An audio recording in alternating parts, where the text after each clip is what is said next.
This episode is sponsored by McKelvey Insurance Group. If you've ever felt confused or overwhelmed by insurance, McKelvey Insurance Group keeps it simple. They're an independent agency, which means they compare options from multiple providers to find coverage that actually fits you, not just one company's policy. No pressure, no jargon, just honest guidance and real help. You can get a quick quote or a policy review at mckelveyins.com or call 618-623-0080. Thanks to McKelvey Insurance Group for supporting the show. Guys, let me tell you about my good friends at Light Source. Light Source Psychotherapy in Belleville, Illinois is a small group practice committed to providing individual, group, and family therapy, as well as clinical and reflective supervision to those in the helping field. Check them out at findyourlightsource.com. They're the best in the business, my friends. I know them personally and well enough to tell you and put my name and word on it. If you're struggling with mental health, family issues, addiction, grief, you name it, give my friends Chaz and Holly a call. Their private practice is life-saving, and they will help you find your light. I'll react if I had to. Put some things in the past too, and don't let them distract you, but react if you have to. I'll react if I had to. Put some things in the past too, and don't let them distract you, but react if you have to. React if you have to, Don't know the time, just know that I'm, one of a kind, What's on your mind, We're hard to find, Beautiful mind, Still in my prime, Just know that I'm here. We're live. Pondoff and Zoe episode, whatever, season 3, 4 or 5. Episode X. You are going to have to pull that microphone closer to you, my esteemed guests, and it should go up a little bit if you wanted to. Very excited for today. Zoe and I were able to turn the cameras on. God, just barely. Just barely.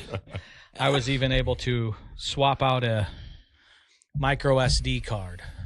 Oh, see, and I could have never done that, but I'm just a girl, so. But I guess I did try to mansplain it to you by saying, hit the record button. He said, let me do it. Did you press the button? Just keep pressing the button. I was like, only 4 times. With in your eyes. Yep. And when in doubt, reboot. There they are. There they are. You see those? It twitches when I get real. So Manual. From Atlanta, Georgia, our esteemed colleague, guest, brother in recovery, my brother in recovery, Triple X. Welcome to the Thank you. podcast. Thank you. Anonymous. Grateful to be here. Yeah, you guys have a wonderful facility. You got kind of the whole tour today, right? Yep. Got the whole tour, seeing all the dorms. I guess call them dorms, cafeteria, all the meeting rooms, the gym. Something funny about that? We used to call them pods, and they're like, that's too prison-y. No, it is. You know what I mean? You'll hear a story, but he's been on both sides. Yeah. It is definitely a little more prison. So we try to say dorms. We called them pods, and when that's what they are, and building them. Right. And before we opened, everybody, especially the social workers, were like, let's reframe. Let's call them. Let's empower people. And Wait, so funny. Yeah. So Zoe's a MSW, so she's a social worker. So. Oh yeah. All right. When I was in prison, I used to call it. We go to the chow hall, and I always called it the cafeteria. Right? We're going to the cafeteria, and everybody would yell at me. It's not a cafeteria. Like, well, yeah, it is. Right. You go there and you get food. Is. Yeah. Okay, all right. So change your perspective, right? Doesn't have to be about prison. Period. Yes. And yes. I appreciate you coming into town. You're going to be speaking tonight, right? Yeah, at 6:00 I'll be speaking at speaker meeting in the gym. Yeah. So every other Friday night we have a guest speaker. Every Friday night we have an alumni meeting, and clients are allowed to come. So every night of the evening at 6, there's a outside meeting in the gym. Thursdays is a veteran meeting. There's a women's only meeting. Hell yeah. Zoe? Hell yeah. Working on the sober living house, but we're getting there. at least there's a meeting. One Rome was built one brick at a time, and we're getting there. But yes, we have a meeting every night of the week. 2 on Saturdays because there's a there's a Dharma Buddhist recovery meeting, and then the Jesus Church meeting that I lead and with some colleagues on Saturday nights. But Friday nights is for guest speakers and alumni kind of Q&A. Okay. And it's a pretty cool thing. So our alumni, there are people that have come here and they are more passionate about this place than like alumni of colleges or with their sports programs. It's fanatical and it's really a cool community. Yeah, I can see that. I'm pretty passionate about where I graduated from, Holdfast, in Prescott Valley or Prescott, Arizona. Okay, So, what was the college? It's called Holdfast. Okay. Yeah. Do you know Brennan McDonnell? Let me see. Are you familiar with the movie Only the Brave? I think so. Yeah. Okay, so that was about the Granite Mountain firefighters. Okay. 19 of them perished. Oh shit! I haven't seen this. Yeah. So Brennan McDonnell is the only person that survived. They were wildland forest fighters. Oh wow. Okay, yeah. And so it's a great movie. It's a great movie. It's called Only the Brave. And so he got into wildland forest fighting because he had addiction problems. Really? Okay, and he got into it, and then I think he went. I'm not 100% sure, but I think after this, it really greatly affected him being a sole survivor. And then when he came back around, now he owns parts of rehabs. Did a tour. He's a firefighter. Tours around the country, doing kind of like what I'm doing. In fact, he's mentoring me in what I should be doing. Cool. Well, how to set up my fee structure, how to set up my contracts, how to set up websites and all that. So yeah, really cool, man. I'd love to get connected with them sometime and hear his story. That's neat. Only the Brave. So we'll check that out. So you came in last night. Yep. We met. I guess it's kind of an interesting story. So Brian, Eric's brother-in-law, Brian, who is one of our business partners here and has been impacted by recovery, is not an addict himself, but he's lost, I think, a nephew, a cousin. I mean, who hasn't, right? And it's really been, we do a car show in the honor of his nephew every fall out here, which is pretty neat because he loved cars. Brian, really being enmeshed in the industry that is recovery and addiction, was fucking around on TikTok and found you on TikTok. And he called me. He's like, I met this guy. I've been following him on TikTok, and it's like the one social media platform I'm not good at, or really, I don't know if I'm good at any of it that I'm on. Yeah. But he's like, I started chatting with him, and he started responding, and he was like, it was kind of cool because Brian was like, I didn't think he'd respond at all because you're pretty popular following on TikTok, and it meant a lot to him. He responded. Wait, how many followers? Do you have? I don't even have 3,000 followers. So not even 3,000. I think that's Brian thought it was the coolest thing. So much. Yeah, you probably that means you have at least in the thousands. Yeah. I mean, so I started doing TikTok. So I came home from rehab last March, around March 1st, and so I was trying to figure out what to do. I got a business, but I still had some downtime, and so I'm like, all right. So I got on every social media platform there was and started out Be the Change Recovery. All right. That's it. Formed a nonprofit, started doing all the same things on every social media. But TikTok took off. Nothing else took off, right? I mean, I had friends following me. Sure. Okay. And all of a sudden TikTok's like, hey, you want to go live? I'm like, well, what the hell? What's that? Right. I'm like, all right, live. What do you mean? So I had to call somebody and ask them. I'm like, what do you do? And they're like, oh, people get on here and they cook breakfast or they clean their house or they just sign. I'm like, all right, well, that's I'm like, yeah. I mean, I see some girls on there and I'm like, yeah, I'm not doing that, And so I didn't go viral. So I started doing recovery, talking about aspects of it, and then. At first I was writing everything out. I was scripting it and you're new at recording, this shit, right? Man. And I don't know what I'm doing, right? And so I was getting advice from different people. I was doing workout videos and then posting, inspirational messages about working out, about recovery. And then when I started going live, I just started talking to people about recovery. Yeah. And today, I mean, I probably had 20 people in there throughout the live, and I go live from 7:30 Eastern time till 9:00 Eastern time in the morning. So every Monday through Friday. Yeah. The weekends I just just Q&A in it. Yeah, anybody comes in there, we'll talk about stuff. We talked about my prison. We've talked about my recovery, my relapse, my rehab. We talk about my tattoos. We talk about working out. We talk about anything. So it's all because I'm excited to talk to you about all this shit today. Yeah. Whatever you want to talk about. I mean, I wrote a book. So when I started doing TikTok at the same time, I started, I need to get my story down because meetings are asking me to speak and tell my story. Sure. So when I first started doing this, I'd sit down, no script, and I'd wing it. Okay. And I learned that the problem with that is I'll squirrel. Like we're talking and I'm over here in left field and then I forget what the hell I'm talking about. Exactly right. What I'm talking about. And I forget the point I was trying to make. And I said, I can't do it. So you'll see it tonight, that tonight is very scripted. I have got 8 pages that I go over. So I can get the message out. So I get the important parts out. I don't want to blur the message and start talking about my criminal activity. Right. And everybody thinks, wow, that guy's fucking cool. No. That's not what I want to talk about. Right. Sure. I want to talk about the chaos. I want to talk about the pain. I want to talk about what I did to other people. Sure. Right. What addiction did to me. Yeah. Okay. All right. And get that message out there. Because now that I've scripted it, I'm getting better to where I'm not just reading it. If I'm at a podium or at somewhere, I'm getting a little better. But I have people come up and be like, man, that happened to me when I was a child.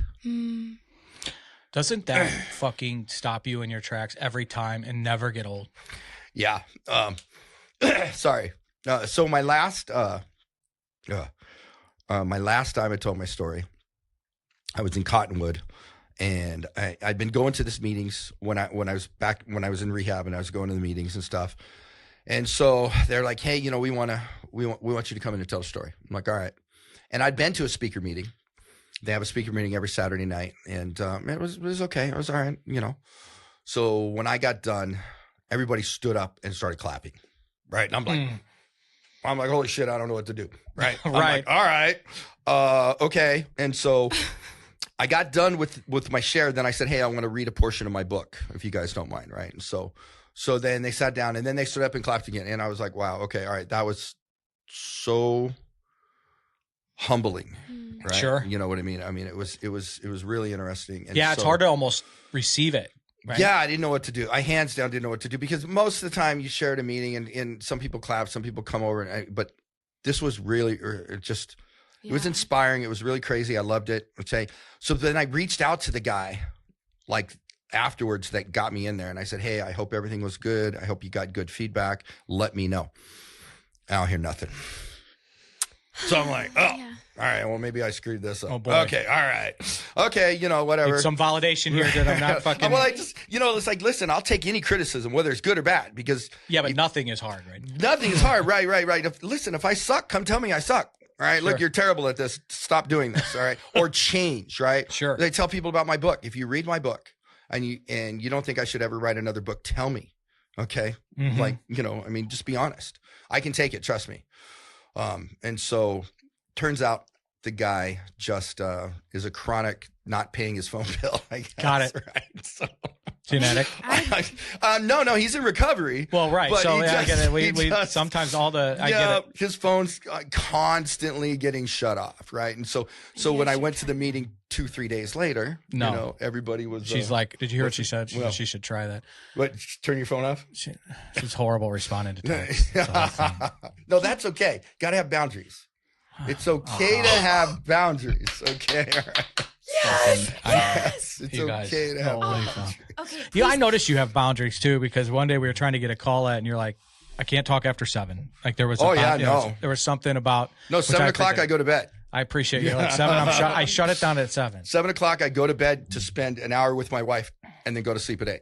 Okay. Okay. So every night, because we get up at 4 o'clock in the morning. Yeah. And so we try to shut it. I try to shut it down at 5. Okay, so we can spend some time watching TV, and she can tell me about her day. Decompress. Right, and we can talk, right? Sometimes that works, sometimes it doesn't, but hands down at 7 o'clock, my phone goes into do not disturb mode. And Zoe's like applauding the fuck out of you right now. Yeah, you got to have that.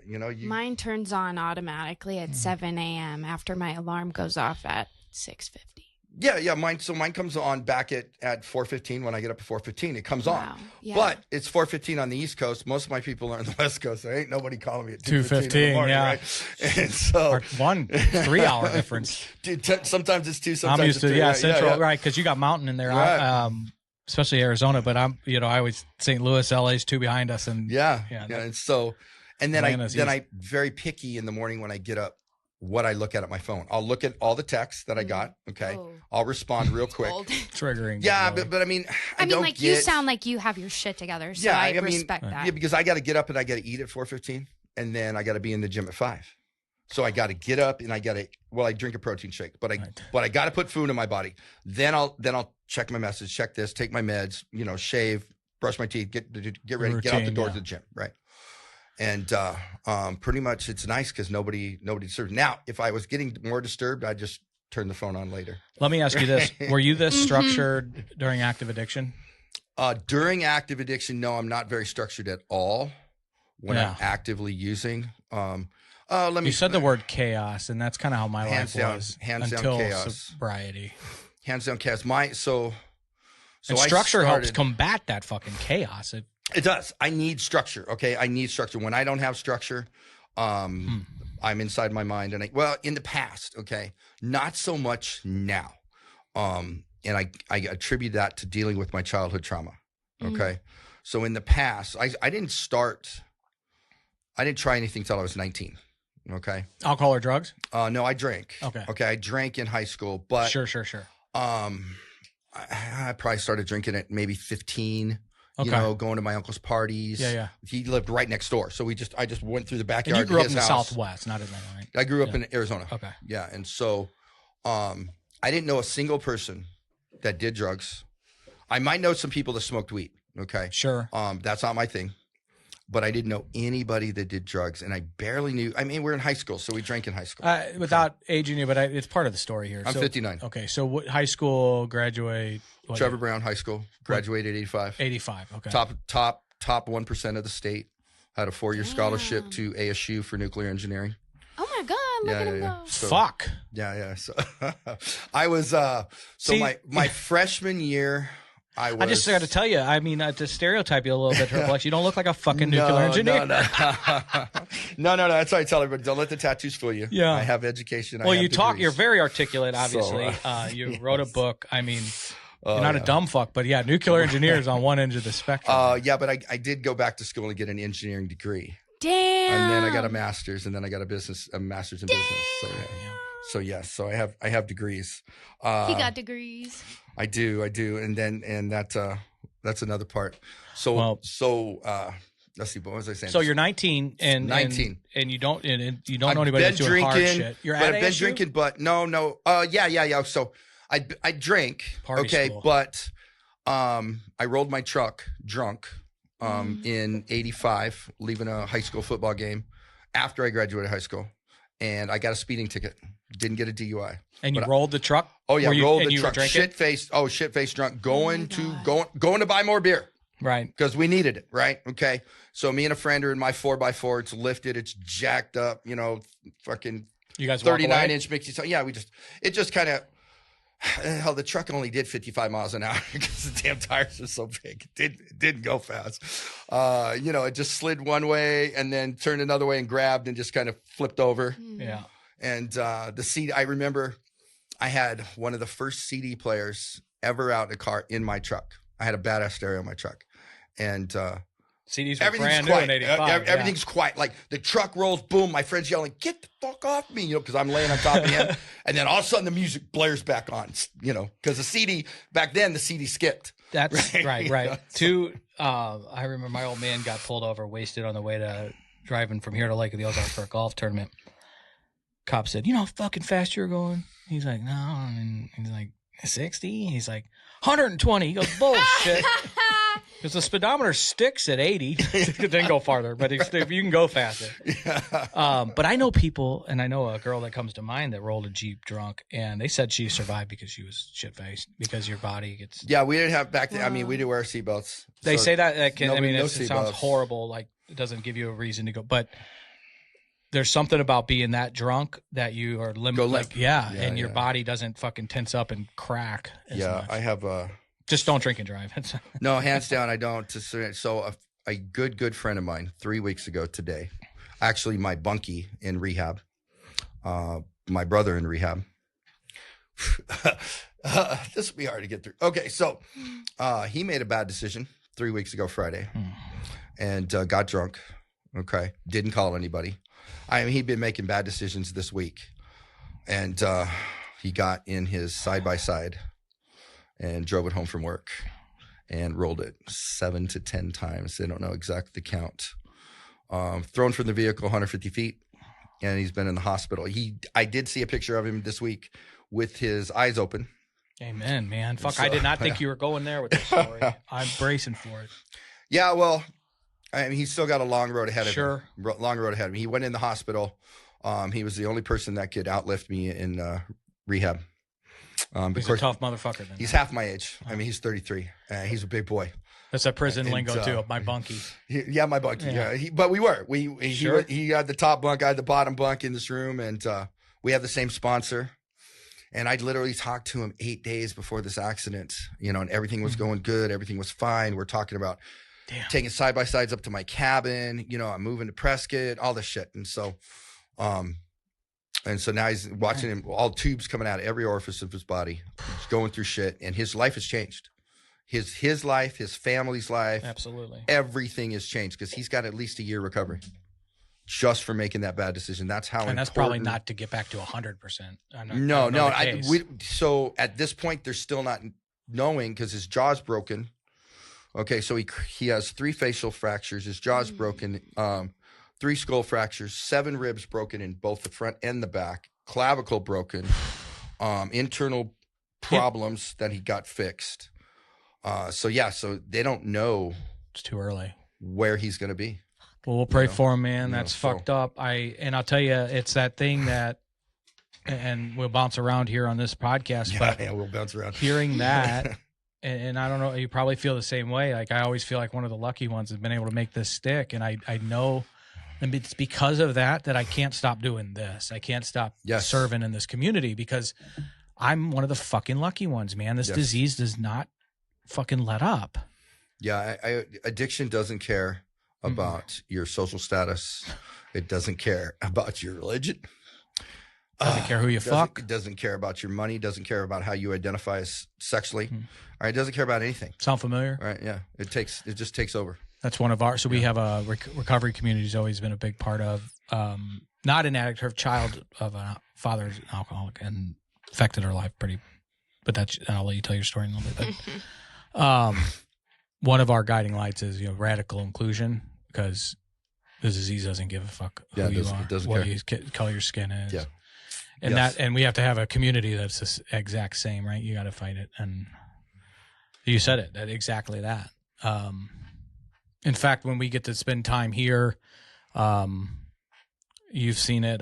When I do church groups here on Saturday nights, like it's the most diverse room that I'm probably in all week. It just happens to be because it doesn't care. Age, color, what you identify as sexually, it doesn't matter, man. Doesn't care how smart you are. No, it doesn't. Tax bracket don't matter. Money don't matter. Money don't matter. Yeah, in some places, sometimes I think that was an issue for me because at 17, I actually decided to go in a certain career path. Got it. Okay, all right. I saw the movie Scarface at 17. I grew up poor. Okay, grew up without a father. Just had a mother who was emotionally and mentally abusive. And I always thought when somebody said, "Hey, were you abused as a child?" and I figured, physical and sexual. Or sexual, right? That's it. That's it. That's all there is to it, right? And so no, I mean, I got my ass beat, but that's not as bad. They say. Yeah. I mean, I probably deserved a lot of them. Okay, because any attention was attention. Sure. Okay, and so I did some shit, but the mental and emotional abuse that I sustained. My mom got married right after high school, day after high school. Got married because she's pregnant with me. So then that marriage didn't work. So now I'm the reason. And this was bio dad. Yeah, this is my, Okay. this is my mom never remarried. Okay. And, my dad left and I used to give my dad a pass for leaving because the way my mom was. You had some anger. My man. mom put me down. She put my dad down my whole life. And then she put me down to call me, I'm going to be just like my dad. I'm going to be a liar, a cheater, whatever, never amount to nothing. I started bringing girls around and they were whores and they were trying to trap me and they were this and they were that. So I stopped bringing girls around. Yeah. And so I didn't realize it until probably a few years ago that, my dad abandoned. My dad leaving my mom is fine, right? But he didn't have to abandon me or my sister, Right. right? So I grew up without that. I got bullied because... Really? I got bullied. Oh, yeah, because I didn't look like this. I was going to say. No. I didn't look like this in school. I was little. I graduated high school at 130 pounds, 6 feet tall. Oh. And I got a big-ass fucking head, so I did. Like, all the girls I wanted to date didn't want to date me, okay? Sure. All right? Now when I go to high school reunions, I get a lot of attention. All right. Fucking show them.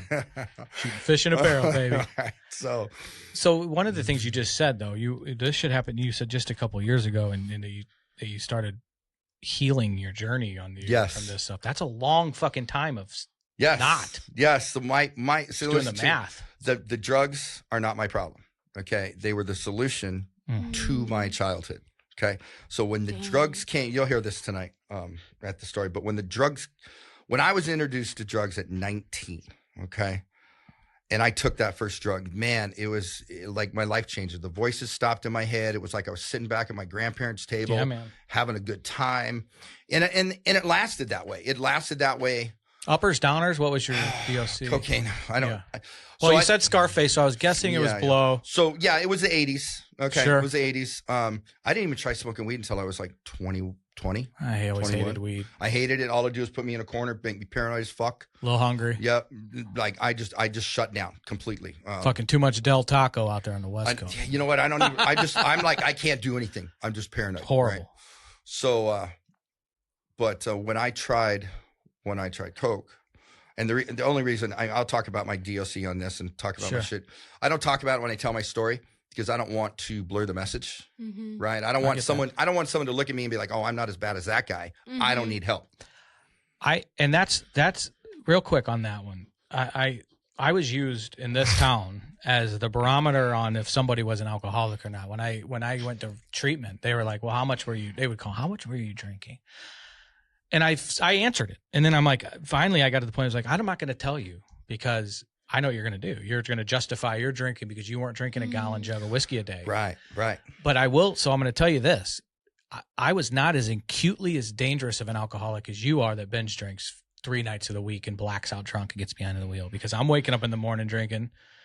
I'm not leaving the couch all day and night till I pass out or going down to the tavern before I'm too shit-faced to drive and then getting home and then finishing the day. But I'd been drinking so much, I have some tolerance. It's so be careful. And I tell people that hear your story and say that this is, if you're doing that right now, saying, well, I'm not doing Coke like Triple X, I'm not drinking like Pondoff, then you got a problem. Yeah, you already have a problem. If you already have that, a problem. Listen, then it's time to talk to somebody. Yeah, if you're sitting in a meeting, okay, you're in the right spot. Okay, if you're sitting at a rehab, you're in the right spot. If you've tried to quit on your own and haven't been successful. Yeah, your addiction is probably taking over your life. If it's interfering with your job, with your spouse, whatever, kids, with your kids, with your social life, if it's interfering with things, I don't care what you're doing. You need help. It's a problem. Okay, it doesn't matter. So just because you weren't, snorting a fucking half an ounce of cocaine every fucking 12 hours. Right. Doesn't mean you don't have a problem. Bingo. Okay. All right. So, in fact, when I started at 19, before I was 20, I knew I had a problem. I knew I had a problem because once I started, I couldn't stop. Okay. And that's when I was still having fun. Like I literally, I'd stay up for days and we'd go do shit. Sure. Okay? Sure. And I went to a meeting. And I remember hearing how other people were doing it. And as soon as I heard how they were doing it, I'm like, well, shit, I'm just starting it. Fuck, I don't have a problem. I don't need to be here. You did the same thing that, Exactly. And so that's why I don't go in that with people and tell them what I'm doing because I don't want them to think, oh, I'm just smoking weed every day. I don't have a problem. Or I'm just drinking. I drink a 6-pack every night when I come home. Right. And I can't leave the house because I'm drinking. I don't have a problem. We've talked about it here and with Jacob that you've met, and I don't know if you've heard this, Zoe. So Fill me in. But we really kind of fucking decimate the phrase functional alcoholic or functional addict because anytime somebody says that, they usually say it as, yeah, I drink I'm an alcoholic, but I go to work. Yeah, but your wife fucking hates you. Your kids don't talk to you. Your dog won't fucking look at you. You can't get your dick hard. Like, there's all these other things. Pardon my French, but seriously, like, you can't. It's fine. It's not. You're used to it. It's not a. You're not a functional alcoholic. You're a fucking alcoholic. Right. You're an alcoholic that can be also a capitalist a little bit. Sure. Yeah. You can go make money so you can drink alcohol. Right, Exactly. right, so you can right. go. Yeah. No, that's the old. Okay, so back. I don't know. You remember, how old are you? 42. 42. You probably don't remember this, and you're young. Don't ask. No. 20. Don't let the gray hair fool you. Almost 26. I thought it was blondes, but It's gray and I'm 25. all right. So back in the 80s, She had a rough childhood too. okay, all right. So in the 80s, there was the only drug commercials we had was Nancy Reagan saying "Don't do drugs." Mhm. Okay, and we had the DARE program. We had the Pyramid scheme. Genius. the break the egg on a skillet. Show the skillet. This is your brain. Fried, This is yeah. this is your brain on drugs. Whoa. Okay, You haven't seen that? never seen that one. They spared me of the skillet one. So they just take a hot skillet on the stove and they say, "This is your brain," and they crack it in there and you hear it frying. This is your brain. This is your brain on drugs, right? Like, finally. But they had this other commercial that came out, and it's like an executive, right? And he's like, I do cocaine so I can work longer, so I can make more money, so I can do more cocaine, so I can work longer, so I can make some more money, so I can do more cocaine. Sounds like a guy I know named Tom. Well, that's the thing. So what I chose to do, I had a lot of clients. I guess I call them clients. Whatever. Sure. And literally, You're a street pharmacist. That's an ultimate euphemism. Oh, okay. Yes. I was like, what's going on, you guys? Okay, I'm there. So that's how it started, and then it turned into an international Enterprise. Huh? enterprise. Yes.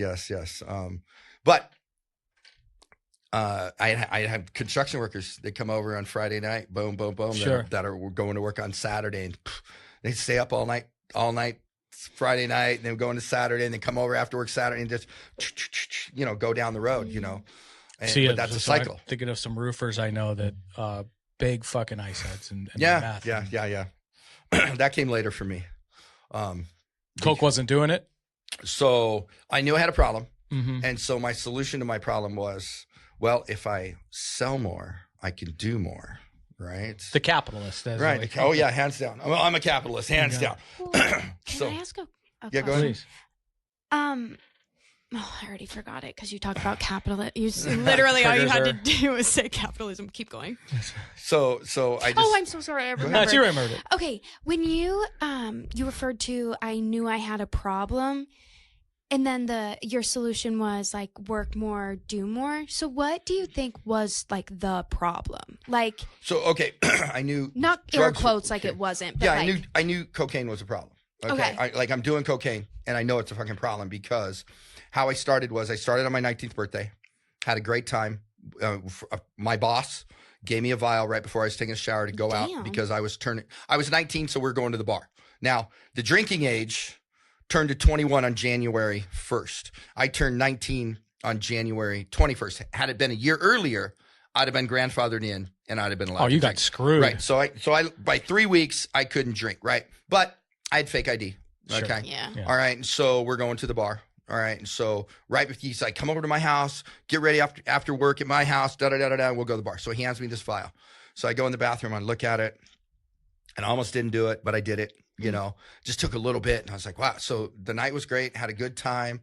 So like a little key bump type of. It was probably a gram vial. So and so yeah, I didn't know how to. I didn't know nothing. What'd you do? Just snort the whole literally vial? about it. No. I just poured a little in the cap, took a little Got too, it. right? And so because I was nervous as shit, Sure. and then again, I don't want to ask somebody. Well, I right? gotta ask- I gotta ask you like this. I gotta act like I got Right, shame experience, right? complex. Yeah, Yeah. right. Hand on So, the Bible. My best line of cocaine was my first, I don't know. and I was chasing it ever. Like I never. Well, you pretty much. yeah. So yeah, the first at any time, right? Sure. You do it. It is because it's the first rush you get, and then you're just chasing it. Okay. Yeah. So yeah. hands down, and so that night was great. Had a great experience. you know, drank all night, talked to girls that I wouldn't normally talk to because You're very confident. I was way more introverted back then. Okay. So I didn't have tattoos. Childhood I trauma. didn't have muscles. You're bullied. You know, yeah. You're So, not looking like this. you know, so yeah, we had a great time. And then a couple weeks later, we go out to dinner again, and we get some more. And now his niece or something's over, right? And she's more my age because he's a little older than me. He was my boss. And so then I hook up with her. We go back to her place. First time I ever had sex on it. And it was flat out amazing, right? Hands down compared to every other time I had sex. This is a performance enhancer. This was like, all right, okay, cool.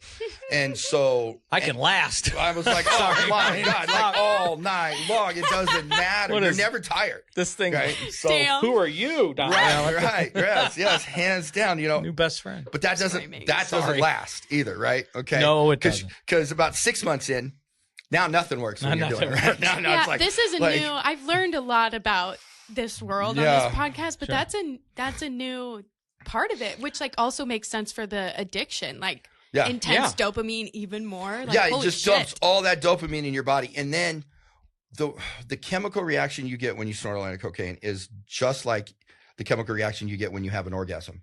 So your body thinks you just had an orgasm. So then your body's like, okay, no, we need a break. So then it ain't working. All right. It might work. It works the first few times, but then you're doing you know, less amount maybe. I don't know. But after that, it doesn't work. You know, and so unsustainable. It is. It's just terrible. But I mean, there are times deep in my that you know there, and I know guys like this, and this is fucking vulnerable, but if you know there isn't a girl around, there's fucking porn on, and nothing's just to see if something works. It doesn't work. It's all kinds of crazy. Nothing because works. I'm so fucking blown. Yes. Yeah. No. Yep. But so I started that. So from the time I turned 19 to that summer, I did it a few times. Okay. Back then I was into criminal activity. And some of it was interstate transportation theft, warehouse theft. And so we hit this truck and we had a lot of electronics. Okay. Sounds organized. I mean, it was, I mean, you know, I don't know if it was organized. It was me and a group of friends, sort of, you know, and so we had all these electronics stacked up in my apartment.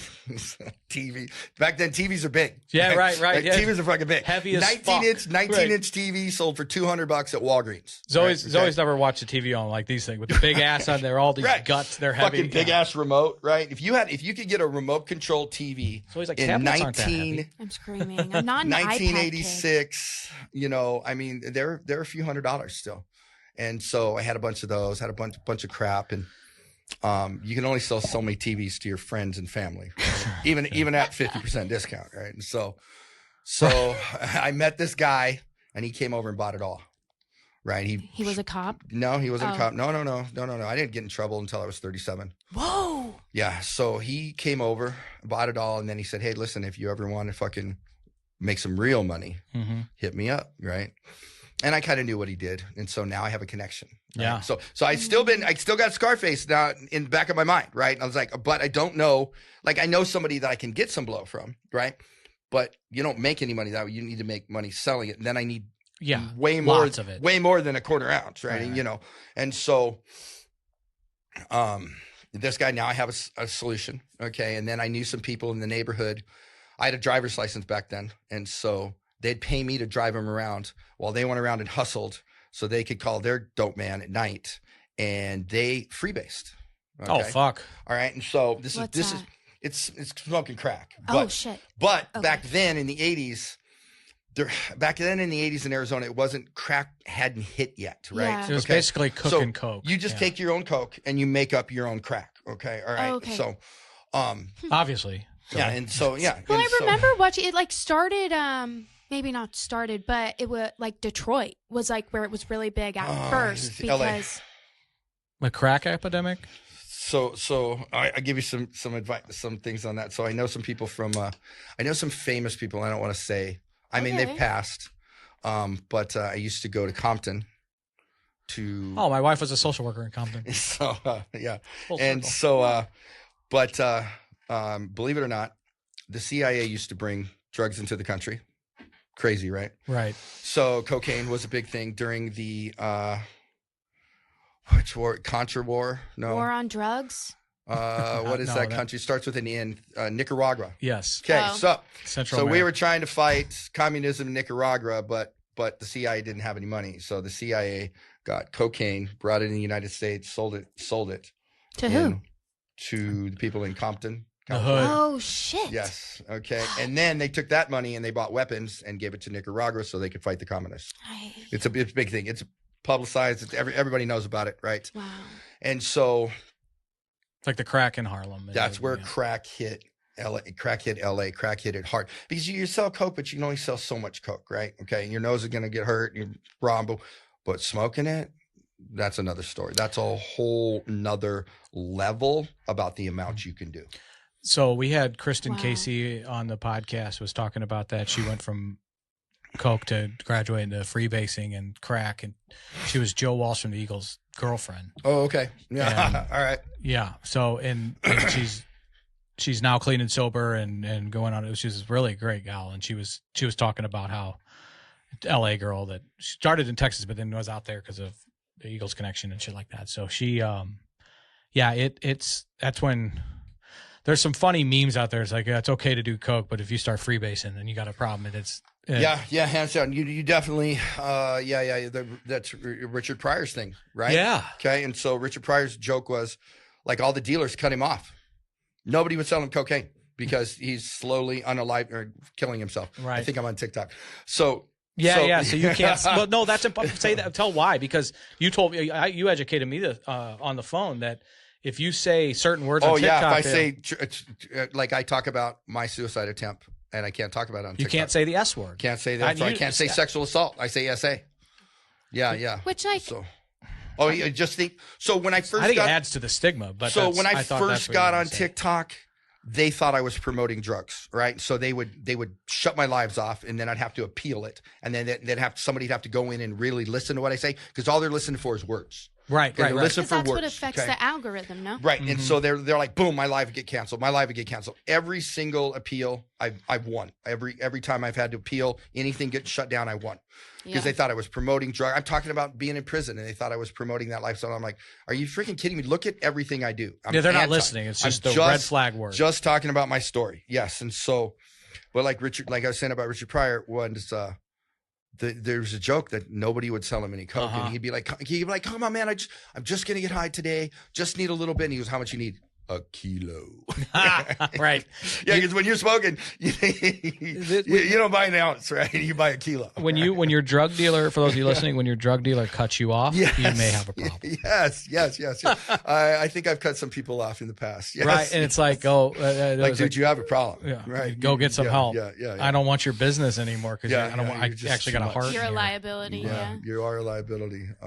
So you're now you're introduced into just more boosting fucking cars and electronics to potentially enterprise level trafficking. Is that so? Well, it started out just it started out a lot smaller. Okay, so Labor Day of 1986 rolls around. Rent's due on Monday. Now back then, rent is $250 a month. God, for my apartment, my 2-bedroom. Don't tell Zoe that. 2-bedroom, 2-bathroom apartment. No, maybe I think it was $325. I'm sorry, $325. 2-bedroom, 2-bathroom apartment. And so I'm like, but dime bags cost a dime. Quarter grams cost $25-$30. Get the fuck. Yeah. Quarter gram of cocaine was $25-$30. How much is it now? 8 ball of meth today. Or no, an 8 ball's $10. An ounce of meth. Let me rephrase. A pound of meth in Phoenix, Arizona, $750 to $1,000. A pound. Damn. That's enough meth to last you a year if you did about 1.25 grams a day. Okay, so that's a lot $20, $30 that you're talking about is like very cheap. Ball of coke an 8 ball back then was $250. And it's like $350, $400 last night. For an 8 ball? Yeah. Oh, that's because you're on the East Coast. Yeah. Well, it's Midwest. Midwest. Well, yeah. Coke. Yeah. Of coke. Yeah. This was 12 years ago. It's I not that much. Blow for 12 years. Cocaine's probably 10 to 12,000 a kilo in Phoenix, Arizona right now. Okay, there's 1,000 grams in a kilo. Got so it. yeah. So it's not much. It's it's definitely changed. A lot of baby laxative in that. No. Actually, because they stopped fucking around. Like it comes across pretty pure. Well, pretty pure. Depends on where you're getting it. You might have fentanyl in it, though. That's what I was going to tell you. So people, yes. People check in here for alcohol and maybe Coke, and they're all tested positive for fentanyl and xylazine. Right, because they don't know it. They have it actually scares the fuck out of them, right? Yes. Yeah, I got a story. And hopefully for that. it sticks. I got a story for that. That's how in my last little go out, I didn't know the meth was cut with fentanyl. I didn't think you could cut meth with fentanyl. Damn. People don't think it can be in weed. Yeah, I get that part. But see, when you smoke meth, okay, meth will turn to a liquid and then recrystallize. Okay, and if it doesn't recrystallize and pop off the foil, it's been cut. Okay, so most methamphetamine that comes into the country, all you got to do to test it is throw it on a piece of foil, light it on fire, just let it liquid. And they're not cooking it in trailer homes and shit like that anymore. Not anymore. No, stereotype. This shit comes from a lab. This shit. Right. So remember, synthetic. In the 70s, there was P2P dope. Okay. All right. And the bikers made it. And if you could get a hold of the P2P, you could make really, really good dope. Well, China just supplies Mexico with the P2P. Right. And so it's P2P dope again. All right. It's that level potency. But there are two different fractions in south of the border, and one of them believes in putting fentanyl in everything, and one of them doesn't. So it depends on who your source is, whether or not it has fentanyl in it. And when you buy a drug on the corner of Belleville, East Side, wherever, there's not a tracking device to know exactly. There's not a barcode telling you where. No. Now, if you can get it chemically checked, which then fentanyl's in it anyways, the police can chemically check it and tell exactly where it came from. But when I was deep in my addiction to cocaine, it was probably a jack off a stripper's ass cheek. You know what I mean? Yeah. I've started some cocaine off strippers before. Yes, done that. Me too. Elaine, I'm so Get ready to live. But so you're moving small amounts. Small amounts. I just started out. I mean, my choice was, like, I had enough money to pay rent, or I could call this guy up and make a purchase and then see what happens. And right? How's your addiction at this point? Oh, I'm not. Well, I wouldn't even consider having an addiction because there was weeks and months time going. Yeah, I wasn't even drinking. I wasn't even doing anything. Like I was into more my criminal shit. Right? It's like, okay, cool. We're gonna go out and we're gonna hit this truck tonight. I wonder why it took you 20 years to get caught. This, and so when I first started selling, right? Okay, so I made the deal. Okay. I'm like, all right, I'm going to go over. I'm going to buy a bunch. I'm going to, hands down, I'm all in. So I already had a pager. Okay. Already had one of those. I had a pager in high school, Zoe. So I had a pager, and I already had one of those Motorola big ass fucking phones. Bricks. $4,000. Okay. For this phone. And it was calling party pays. So if you called me, you paid. If I called you, I paid. So I give everybody my number. Hell yeah. Okay? So here's so I used to get calls from the phone company saying, hey, this is US West. Who is this? And I'm like, you called me? What the fuck? I'm not telling you who I am. Right. And they're like, well, we have a customer here that has a $600 phone bill. And your number's the reason because of it. Somebody's been calling you so many times from their house. And it's $1.35 every time you call a cell phone back then, right? Yeah. $1.35 just to call the phone.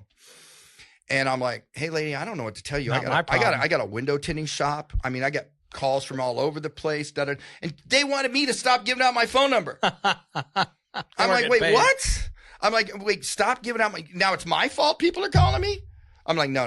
So my old man had one of those in the 80s, and it's Volvo. It was the car phone. Yeah. It was a literal car phone. Yeah, I remember. Yeah. Wow.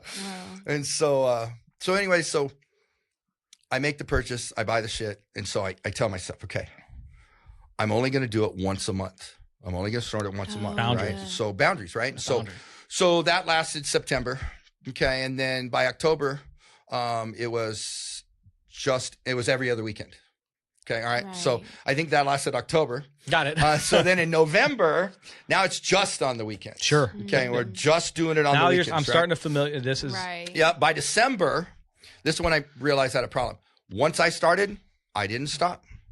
Now I was still having fun. I was still going out, still doing things. Okay. I mean, I I could snort shit. I could be up for a week and still go to the mall and hang out and do things. Have a conversation without being like a fucking motor mouth. Yeah, not be paranoid.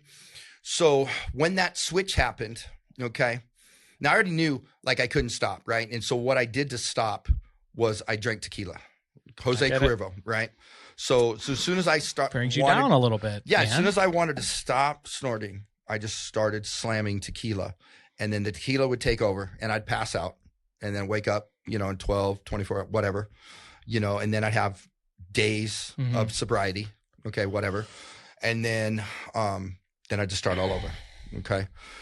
So one night I'm at my apartment, somebody comes over. Now I've already moved up the chain because I know my thought was, well, if I buy more, I can sell more, so I can do more. Okay. All right. So I just kept increasing my purchases. Okay. How do I get bigger and bigger and bigger and bigger? Right. So that's the thought, right? Because if you only buy an 8-ball, you can only do so much. Well, when you stay up for a week, you're not making any money. And I still needed to make money. I still needed to survive. Right. And so. Which gives you a reason to keep selling and then to keep using and it was a game. Like back then it was a game. I didn't know anybody. So man, people would show up at my apartment. You were something. And they'd come up, well, I got that too, because now I have validation, right? Sure. I never fit in before, right? Now I could walk into a party. I'd walk into the party. I'd turn my pager off, turn it on, and go beep, beep, beep, beep, beep, beep. And every fucking person would look at me, number one, okay? And all the girls knew who they were going to try and fuck to get drugs. I'm screaming, hands whoa. Down. Hands down. What a great feeling for someone who's been like bullied. I think it was a strategy. Yes. It was a strategy. Awesome. And you walk in and then you give it takes. You go over there and you find the girl that whatever, and then you're like, hey, you want to do something? Boom, boom, boom, right? Because then she's going to want more. And so, so one night I'm at my apartment. Thought it was my looks. With this girl. Yeah. I knew it wasn't that back then, but you had such good self-awareness. But I was at my apartment. Somebody came over and I think I sold them 2 bricks, maybe just 1. Okay. And they leave. So get this. So I had an apartment complex and I was on the edge of the apartment complex and we had a gate at the front. You had to go through security. And so we cut the block wall on the side of the apartment complex. So we could just cut out a block all the way down with a fucking saw in the middle of the night so that you could park in the street and come in and go right up to my apartment. Right. Oh my God. I'm telling you, if dealers and addicts were they are fucking ingenuity, man. Yeah. He has an engineering degree. Right. You come up with some shit. It's like, at first I would turn this fucking. I'm trying to get people to jump the fence, right? But it's a 6-foot block fence, right? And I'm like, all right, well, this ain't accessibility working. is. And I'm like, McDonald's a fucking drive-through window. All we got to do is go out there and cut this fence out a little bit. And it already had a cut, like where 2 block walls go together, and all we had to do is cut the other and knock it out. And so anyway, I'm sitting in the apartment. It's nighttime, and the guy leaves, right? Comes over, everything's fine. So we're just hanging out. We're hanging out. All of a sudden, the police helicopter hits my apartment. Hands down, boom, bright light in the apartment. And it scans it. But I'm like, what the fuck was that, right? All of a sudden, everything shifted. That's where the shift was for me. That's where having fun, now I'm doing it. And the minute I do it, I'm locked in a room. I can't leave. I can't talk to you. I can't do anything ever since then. And that was the turning point for me because we sat in the apartment and I didn't know what to fucking do. I was like, fuck, Jesus Christ, do I flush all this shit? Fucking there's there's too much money here. Right. Like, and even though it's all paid for, it's just astronomical amount of money. Right. It's not like you're flushing an 8-ball. Right. And so I stuck it up in the crawl space. Right. So it had a crawl space in one of the bedroom closets, put everything up in there, got there, tried to compose myself. Now I've been up for a few days. So, and I'm just like, you know what? I can't do this. I can't wait for them to come through the door. Let's just leave the apartment. Let's just get the fuck out of here. And whatever happens, happens.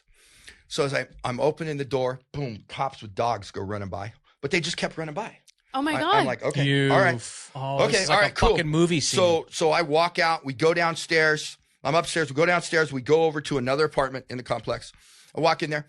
They're all fucking freebasing, got the music up loud. Nobody knows nobody knows all this shit's going on outside, right? And so I went over there, hung out with those guys for a while, and then I'm like, all right, fuck this. Let's just go back home, right? And so now everybody's gone. All the cops are gone. Everything's gone. So turns out there was someone living in there. They weren't looking for you. They weren't looking for me at all. No shit. They were looking for. There was a person in there that had warrants for their arrest for murder. Oh my God. And they got a tip, and so they came and served it. And then the guy broke out of the apartment, took off running. So he was out in the field. So that's why the helicopters there. That's why the dogs were there. They're trying to find him. There's a field next to the apartment. I would be fucking freaking out if I were you. So, no, literally, I thought. So at that point, okay, I went from this is a game. Sure. To, holy shit, this is serious. Right? Next level. This is serious. Okay, so like when I first started doing it, you could show up at my house at any time, day or night. And if I was awake, I'd let you in. I'd deal with you, right? And people come over and like, hey, Tony brought me over here last Saturday. And I'm like, yeah, come on in. What do you want? And I just deal with them because I just thought it was a game. Open door policy. I like a goddamn Circle K, right? It's a Circle K revolving door, right? And so I knew I had to get out of that apartment. So I said, I'm out. I moved to a new apartment. Didn't let nobody know where I live. From now on, like no one's coming to my apartment. Okay, so then I could go out and deliver. Yeah. And then I'd go home, lock myself in my apartment. And once I started, fuck you couldn't. Back then we had phones. I had a cell phone and a phone and an answer machine, right? You turn the answer machine on, turn the volume all the way down because you don't want to hear the phone ring. You don't want to hear the person talk. Turn the pager off and just lock yourself in your fucking house. Get high. Yeah, oh. And I do that occasionally with a girl. A lot of times without, and that's what life turned into for a long time. Long time. And then I realized I got a problem. I realized I'm fucking moving around. I had a condo. I went from the apartment. I got a condo. And what are you doing for a W-2? Nothing. Back then, nothing. Nothing. I just pay cash for everything. Really? Pay cash for everything.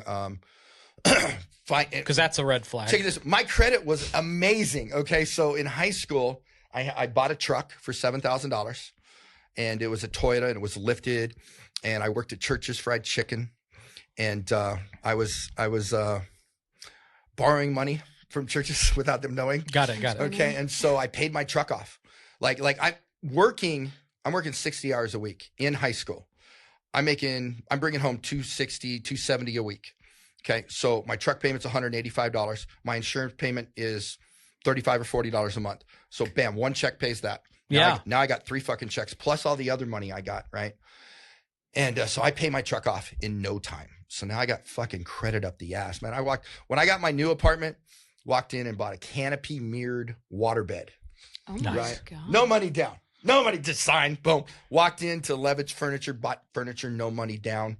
New TV, just financed everything.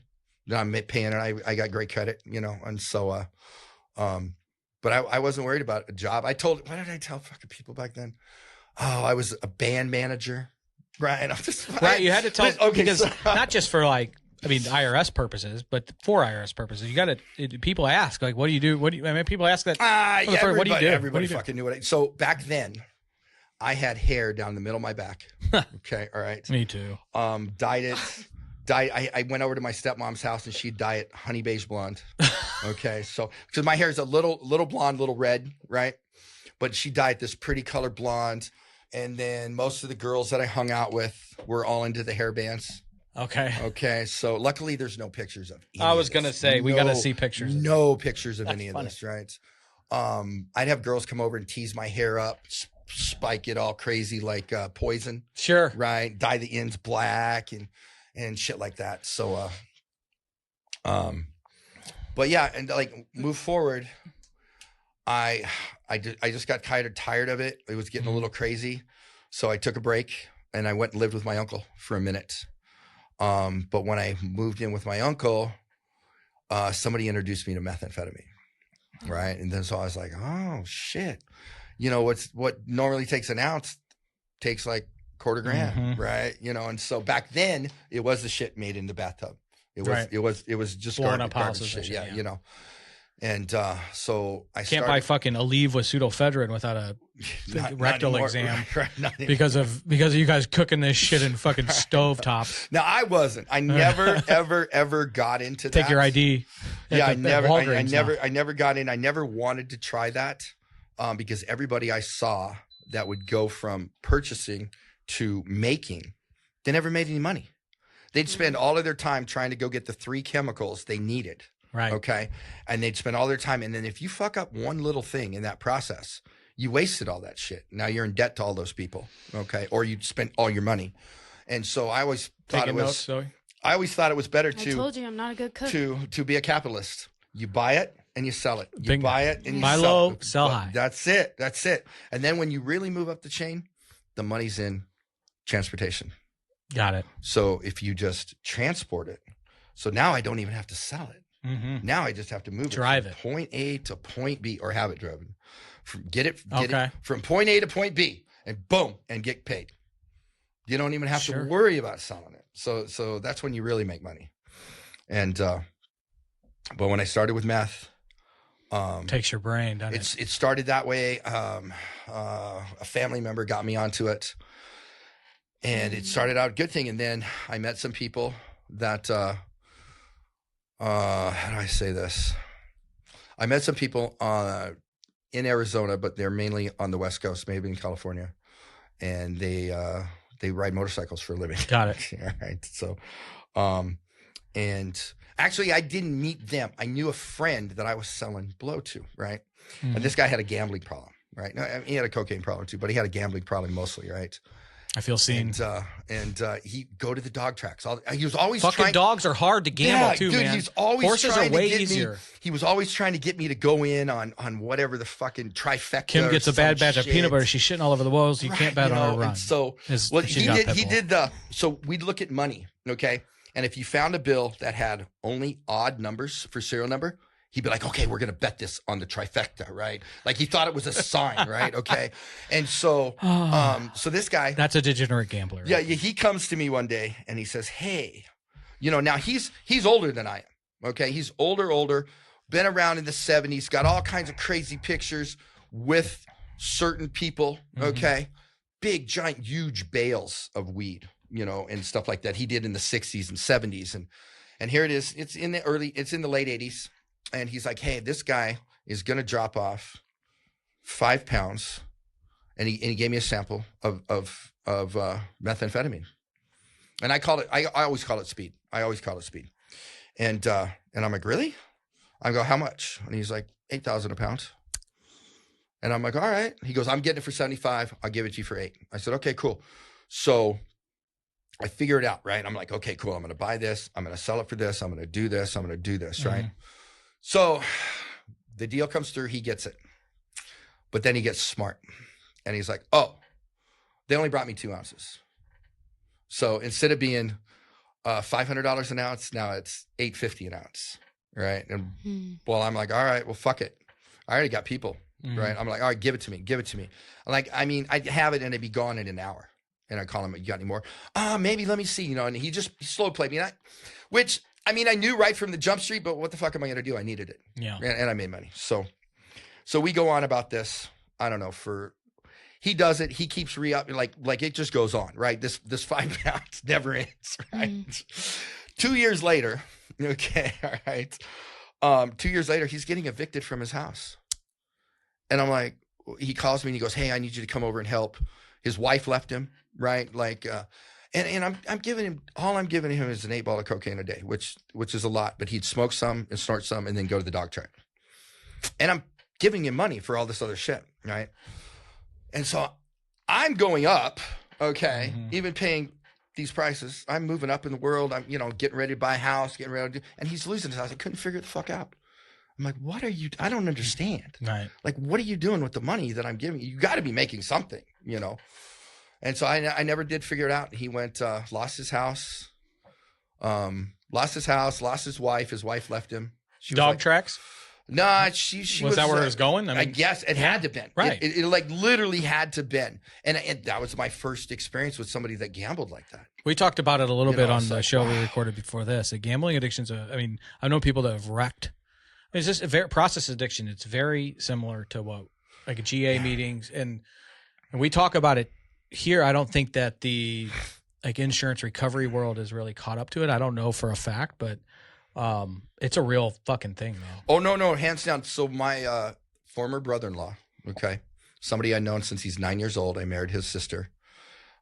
He lost $1 million in 2024 to the casinos. Jesus. And I'm like, you got to be fucking It doesn't compute. kidding me. No, hands down. So he went from the executive vice president of a Fortune 500 company. He was going to the casinos, drinking, doing blow. His wife catches him because he's going there and he's having sex with other women. His wife catches him, throws him out of the house. Now they're going through a divorce. And she wants to still maintain the lifestyle. Mm-hmm. Okay. And he lives out. He's just like, fuck it. I'm going to do whatever. I mean, he took a stripper to Vegas, won $50,000 on something, blackjack or something, and then he married her. And I'm tried like, that before. And I'm like, well, hold up, brother. You're still married. I forgot about that. I'm like, what the fuck are you doing? I told him straight up. He told me he was going to Vegas, and I'm like, They converted. He was a Mormon. I'm like, you're not taking this girl, right? And he's like, yeah, no, I'm taking her. I'm like, don't take this girl. Don't do it, right? And he sends me pictures. He's got a video, all this. I'm like, dude, did you marry her? He's like, yeah. They're in love, man. And I'm like, holy fucking shit. The only thing saved his ass is they got the marriage certificate, everything. He just didn't file it. So it automatically timed out, right? I'm like, those Elvis chapels and send it in for him. I was just like, oh no, you're responsible. I've been married in Vegas. My first wife, we got married in Vegas. And you get married and you take it over and you file it, but you only have like 30 days. Okay. So if you don't file it, all marriage certificates have a time frame. Yeah, I think I remember. If you don't file it, you're not married, right? So I had to lock mine down because she's way better than me. So I was like, fucking, I'm overnighting this. Yeah, I traded up, definitely traded up in this marriage. So did your first marriage, did it dissolve due to addiction? Yes and no. So I married her because she was pregnant. Okay, she got pregnant with my daughter. And so I've always wanted that 50. I wanted what my grandparents had. Okay, 50 years together. Now, I never saw my grandparents kiss. I never saw them really hold hands. They constantly bickered back and forth. Sure. Right, okay. My grandma smoked cigarettes all day long. Okay. Back in the 70s, those cigarettes were healthy. Yeah. Right? Cigarettes were healthy. So I can smell her house. It's my grandma's house. I can smell it. Hands down know that's why I have asthma. Okay, because I was there as a child, and it was just cigarette smoke constantly. Just sitting in those big ashtrays, yeah, big right? ashtrays, just sitting there, right? And so, and she drank Ham's beer. Oh my God, Ham's beer, right? Nice. Ham's beer, and but I never saw my grandmother drunk. Never saw her drunk. They probably bought a 24-pack once a week, and she just sip it. Yeah, like a little sip, and she put it down, and then maybe another little sip. I never really saw her. She never asked us to go get her beer. I never really saw her go get another beer. My grandma would drink PBR on ice and sip it. Like she would go coffee in the morning until like The Young and the Restless was over. That was her trigger. Okay. And then some beer. And she would make ice all morning. And so if somebody came in like us kids and put our dirty hands in her ice because she was making it in the cubes and then in those trays and then open it. Okay. And then we'd come in and like out from playing and she's like, I've been making ice all morning. You stuck your dirty hands in there because she needed it for her beer cup. Okay.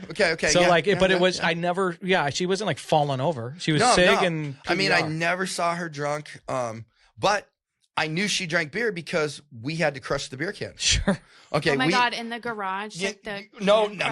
We had back then, so that's new. That's new. Back then, you had an 8x8 concrete block.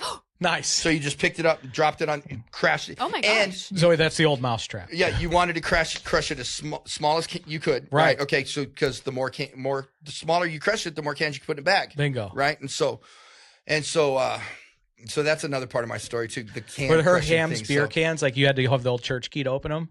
Remember they didn't have they're pull tabs. They did. Nice. Oh yeah, old pull tab. So you pull the pull tab and you put the pull tab in a beer can up here. Okay. Shout out Screech. So it's until it's totally full, and then you put that in and take it with you. I still save aluminum beer can or soda can tabs. So those are different tabs. Yeah. These are I know what you mean. Right. The old pull tab came all the way off. Yeah. You flipped it up, pulled it all the way off.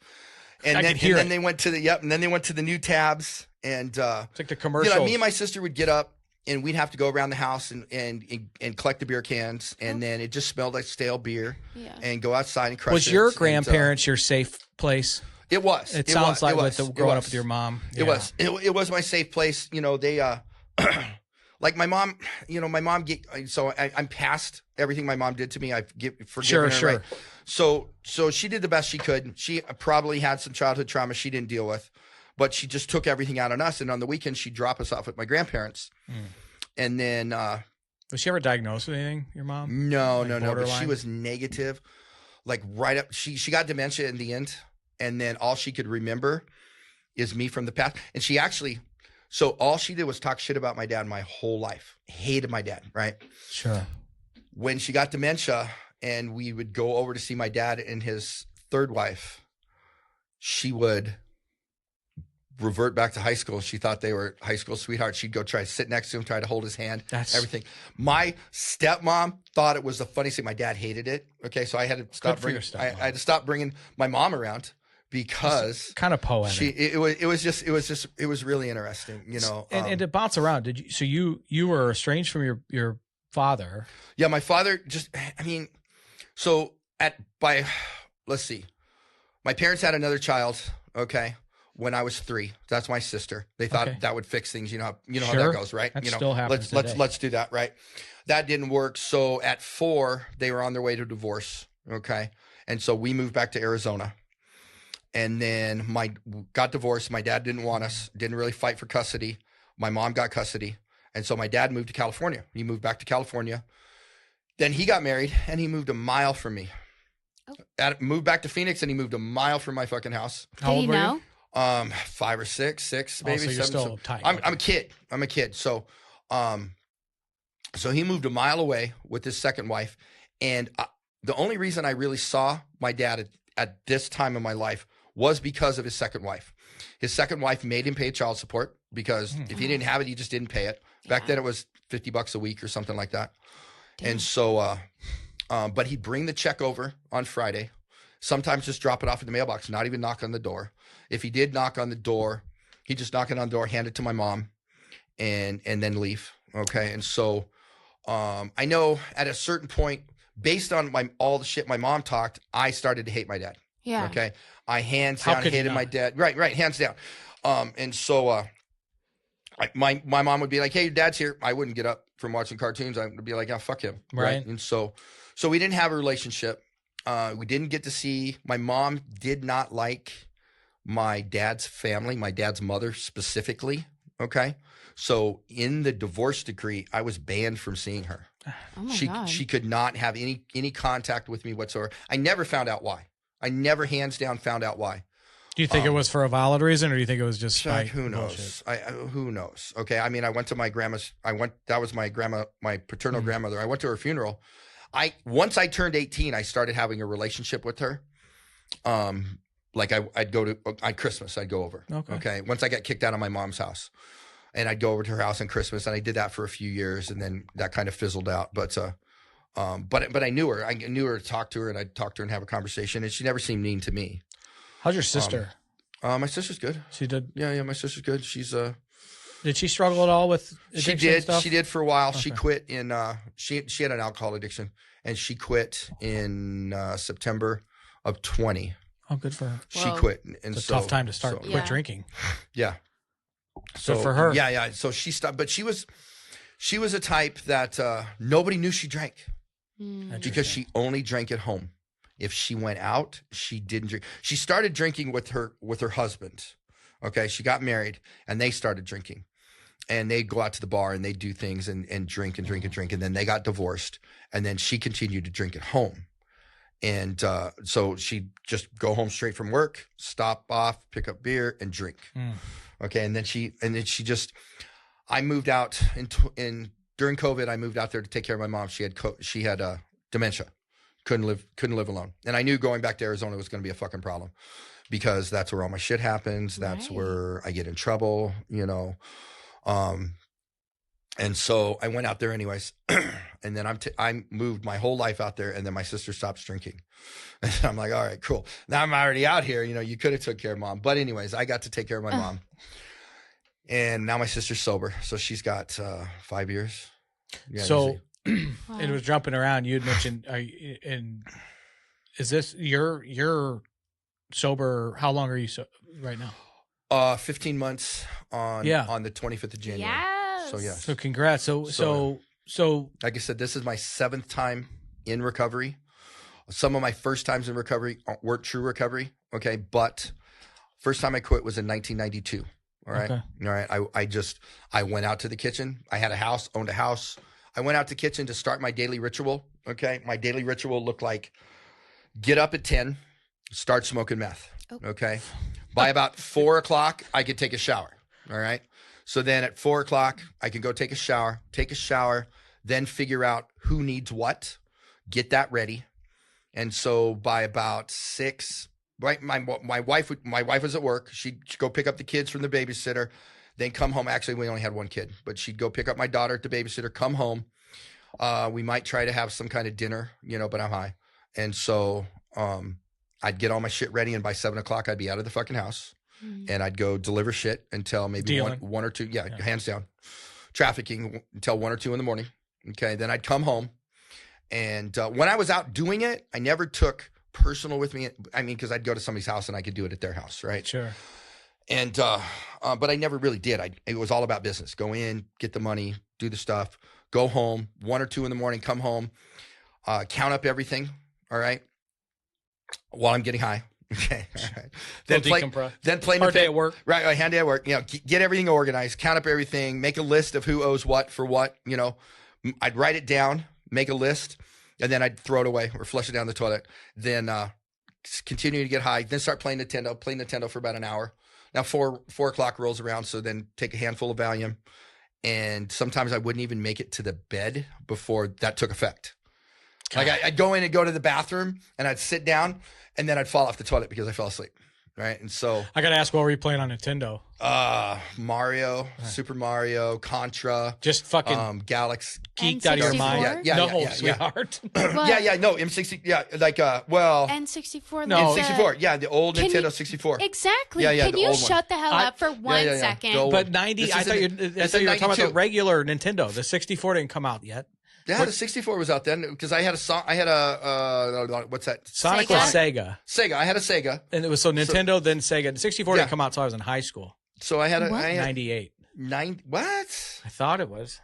Ah, that seems way low. Because that's what. So the reason I asked, I'm sorry, I was not being but I mean, I played. A dickhead, wait a minute. It was the controller that just had very few A/B. That's Nintendo. That's Nintendo. Yeah. Okay. Nintendo. Okay. So, when he said 92, I did get a 64, and I have played 64. So when he said 92, I was 9, and then Nintendo. So Sega was just coming out. It was like my one opportunity to know contribute. what the fuck was going on. No, that's all right. I will talk video games. I will talk GoldenEye with you all day long if you want to talk 64. Gold what?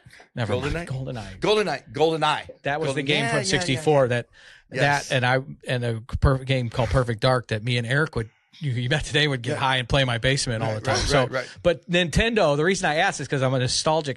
That was like the video game that I grew up on. So Mario and to play that just geeked out of your mind is something because it's hard as fuck to beat. It's like 8.5. Yep. Because back then you didn't have all the cheat codes. Right. You didn't have all this stuff. Like those were handed out and passed down. I can just see you with these fucking there's everything. buttons. Yep. You're just like, one more time. Oh, you know, Galaga. I like Galaga. Yeah. Okay. Hands down. Dig Dug. Dig Dug was another one. Okay. And they're simple games that don't go too fast. Now the games go way too fast. I can't watch my son play them. I can't fucking play. I've tried to play all the whatever the fuck the games are. I played Halo. Okay. I played Halo. Halo I could play, but now like Fortnite and these kids play this shit or Roblox. I mean, me and Ashley, my wife, will get fucking motion sickness trying to watch them play. Yeah, it just goes too fast. And so I'd play video games and then take the Valium, go to sleep, wake up at 10, start over. Wow. So one day I just wake up, April 2nd, 1992, and I go out and I start to get my shit out and I'm like, you know what? Fuck this. I'm not doing this. Okay. And I go, I'm not fucking doing it. So I went, took a shower, got dressed. I'm calling people, and then they're like, "What the fuck?" You're getting ready to miss. Let me rephrase. Mario Lemieux's second run to a answering Stanley Cup final. pages at 11 o'clock in the morning, right? And everybody's like, "What the fuck? What are you like?" They're used to paging me for hours and me ignoring them, right? And I'm like, "Yeah, I'll be over in an hour." And they're like, "Really?" I'm like, "Yeah, I'll be over in an hour." And so I just start trafficking earlier. So now I'm home for dinner, and because you're really hungry at this point. Well, yeah, because I'm now curious now what you coming weighed down. at this. I in the 150s. Okay, all right. I mean, I might have got up to 180. Okay, It's fucking little. Yeah, I'm very, very little, and I don't look good at that weight because, like I said, I got a really big fucking head. How's your head? How's your teeth doing For my body? Oh, my teeth are fine. With the meth. Which is crazy. Yeah, my teeth are great. I go to the dentist all the time, and they're like, I've had a couple taken out from root canals or whatever. You didn't get the traditional meth mouth. No. So I was. So I can introduce some hookers from Washington Park. So when I smoked meth, okay, Turn them around. I would take it and I'd put it in the pipe and I'd hit it a few times, and if it started tasting bad, I would literally rinse the pipe out. I don't care how much was in it. I'd rinse it out. If you came over to my house, okay, and we were getting high together, you had your own fucking pipe. Okay, just because you are a man of boundaries, you're fucking gonna burn it. You're gonna fuck it up. You're gonna do something, and then I don't know where your lips have been. Well, it's not that I'm doing it but I want it to taste good. Sure. Right, and once you burn it, it tastes like shit. And I'm like, no, I got plenty. I'm like, no, I'm not smoking. Never this, smoked meth.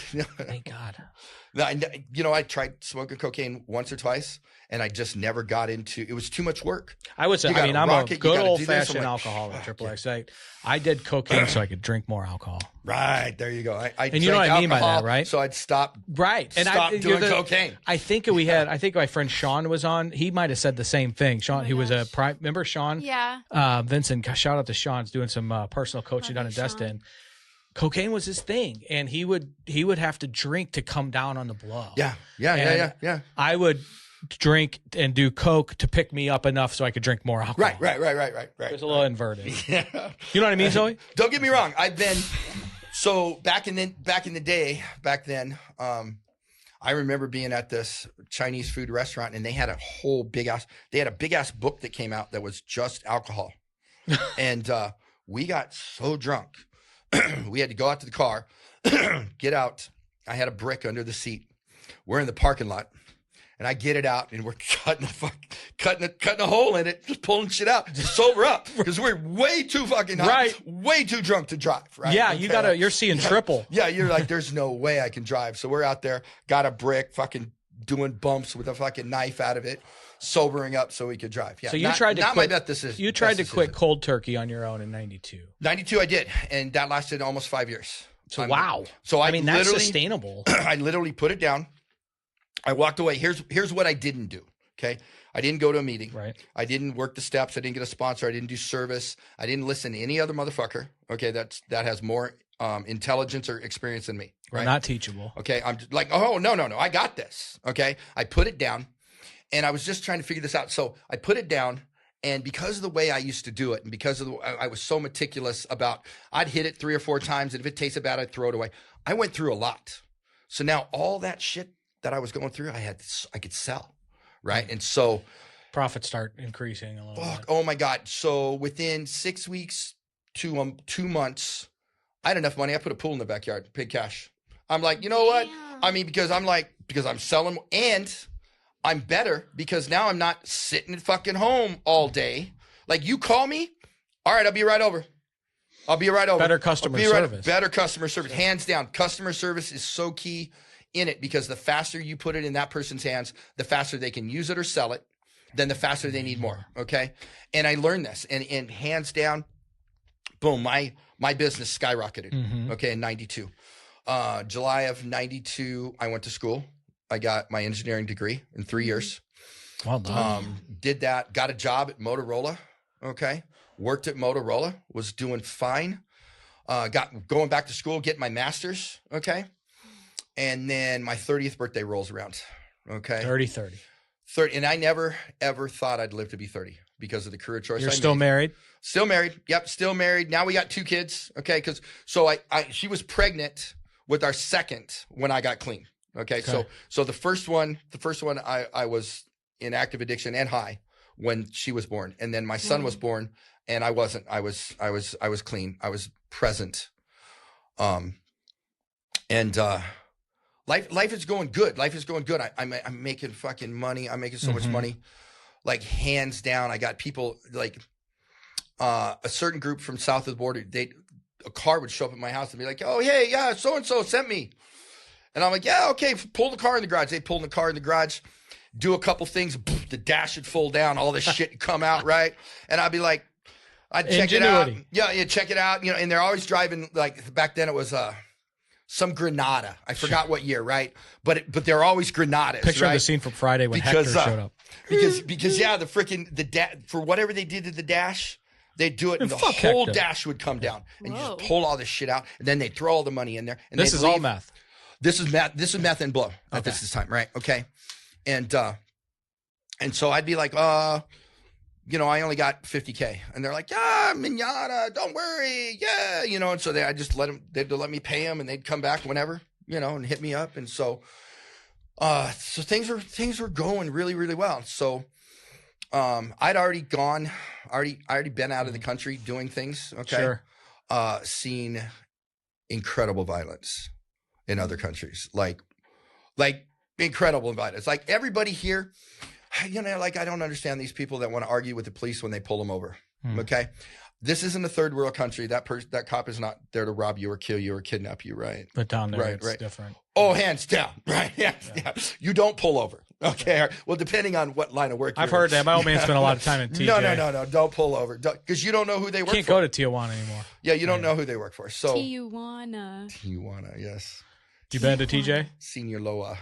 Yeah, you don't want to go there. Love you long time. Yeah. Oh my God. So good price for you. Oh my God. But on my 30th birthday, I'm thinking, man, you know what? I'm just going to do a little blow, right? I'm just going to do a little blow. Dirty 30. So and you've been sober for a couple of years. Almost 5 years. Yeah. Almost 5 years.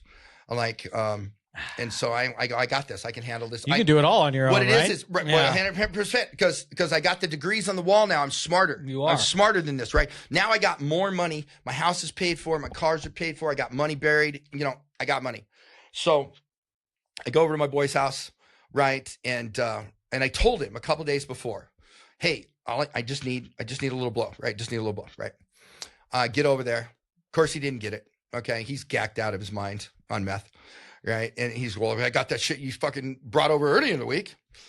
Like, you know what? Fuck it, right? So now I'm back on the meth, right? Hang on. So yeah, we started it, fucking boom. I drive home, get home, and that binge lasted 13 months. Every day from that day, right? There is no. A lot of times you ask somebody how you went on a bender, what, 3, 4, 5 days, 13 months. Yeah, 13 months. damn. 13 months. And the only reason I stopped, I got pneumonia and ended up in the hospital. So, I mean, I literally got pneumonia. I'm in the bathroom trying to fucking smoke it, not getting anything because I can't fucking breathe. My lungs are full of fluid. It's called God. And then I go back to bed and then go to sleep. And then I just like, lucky to be alive. Ended up in the hospital. That shit can kill you. Yep. So do they know in the hospital you're an addict? Yeah. Pretty much. Probably. I mean, yeah, the way I looked, come on, I Yeah. look like shit. So I went in the hospital, got clean. That time lasted a year. I had a year in sobriety then.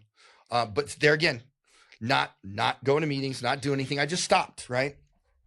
Then I'm coming up on my birthday again, a year later. And actually it was before. We were going to a concert. So that was 97. So all of 97 I was high.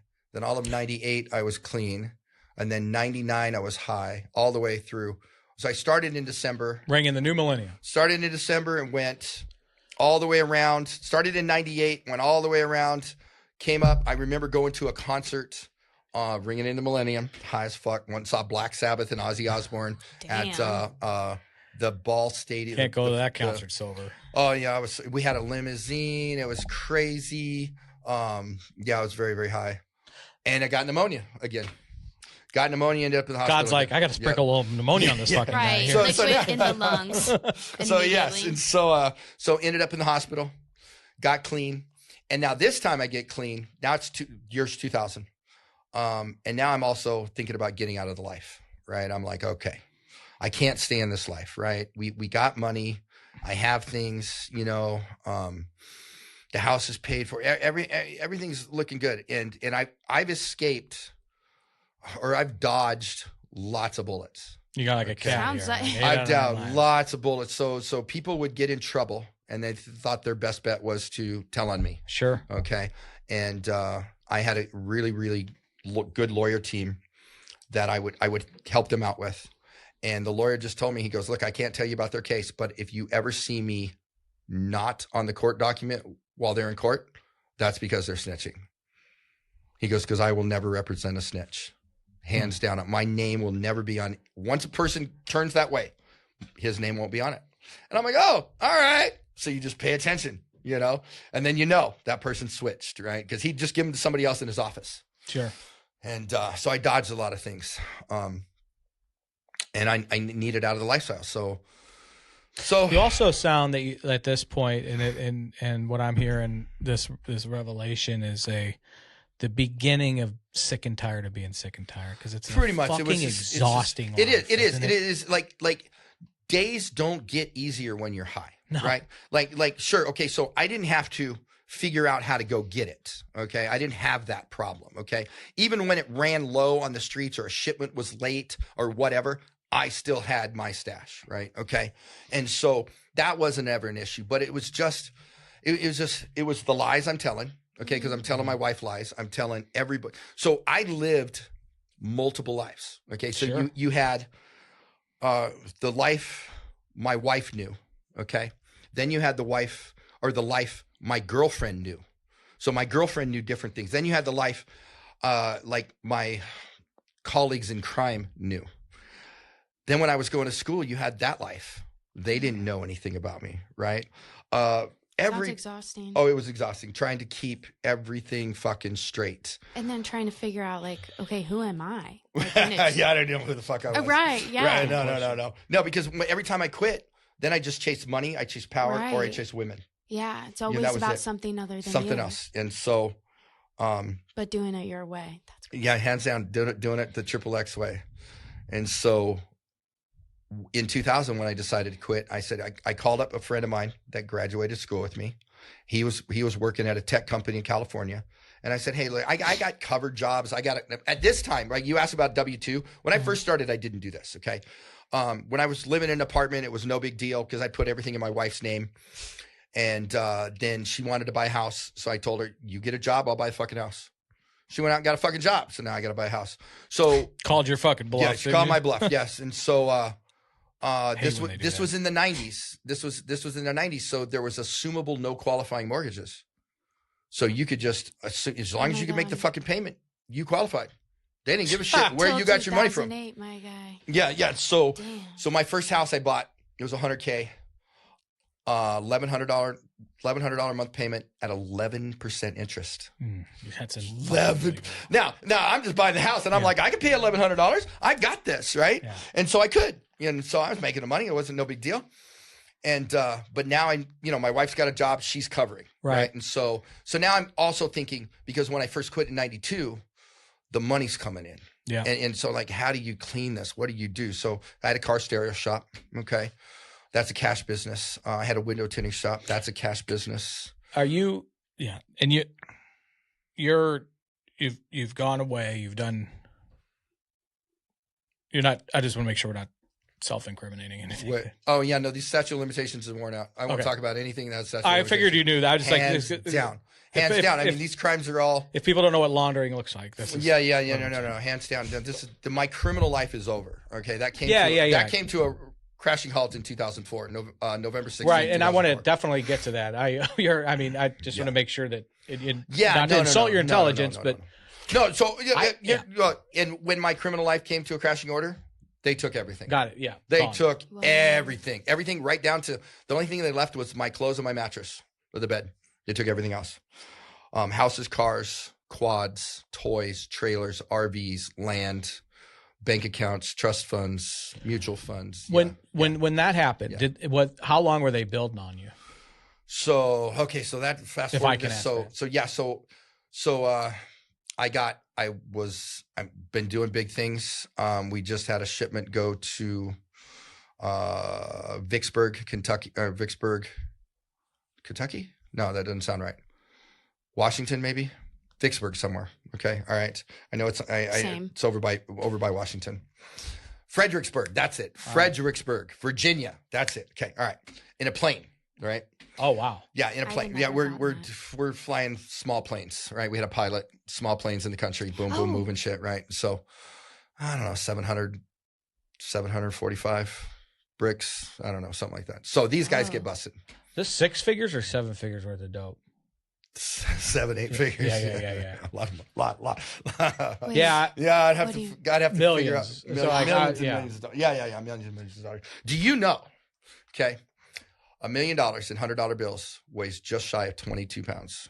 I do now. Yep, and so haven't had the pleasure to carry that. So $5 million weighs about 110 pounds, but then you got to figure in the packaging. Like most money like that is vacuum sealed or saran wrapped, rubber bands. Okay, then in the bag. Okay, 110 pounds. Okay, so there's this movie I just watched called The Rip. Okay. Oh yeah, that's popular on this. Yeah, so Netflix, I think. $20 million. They're carrying, right? $20 million, and I think they have 4 bags. That means there's $5 million in each bag. Okay, that means each bag weighs 110 pounds. And this guy's got it slapped over his shoulder, running with it. Oh, I'm like, I'm big. 110 pounds is a lot of weight to fucking carry, right? Okay, all right. Yeah, it's hands down. I love watching movies, and you see people with money, and you're like, there is no fucking way. All right, good. Okay, come on, stop. You got to call bullshit on that. Yeah, hands down. You know what I mean? Now, if they would have came out $20 million, and they would have came out, plus it's volume. Yeah, right. Right, plus it's volume. How much money? You'd be surprised how much space money takes up. Okay. What? No. Especially even in hundreds. Okay. She got boosted the other day. Fucking somebody robbed her for $35. Really? Where? St. Louis. We're working on the trauma, but that's terrible. Yeah. I mean, it was really interesting. Like they came up to you and robbed you, or they just stole out of your purse when you weren't there? No, both. I was there, so I guess. Wow.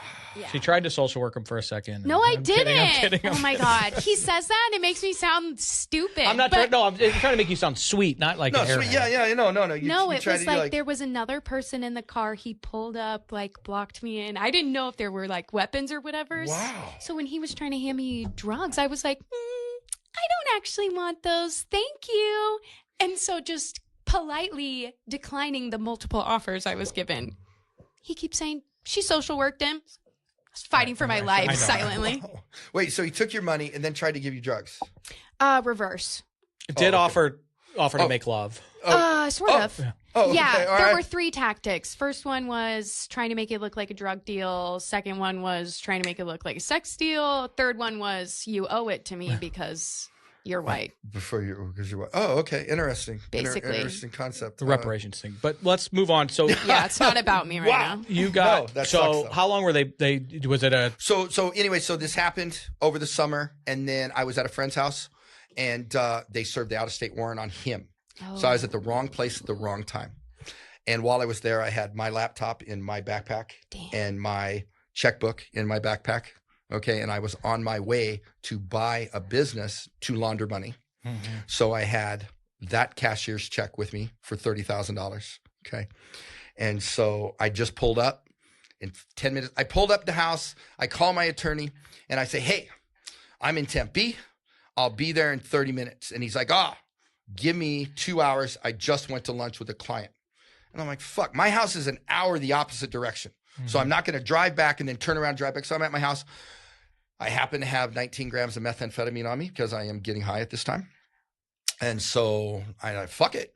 I go, hey man, let's go get high, right? And so he goes get high. The guy that's serving the warrant's out back playing ping pong, okay?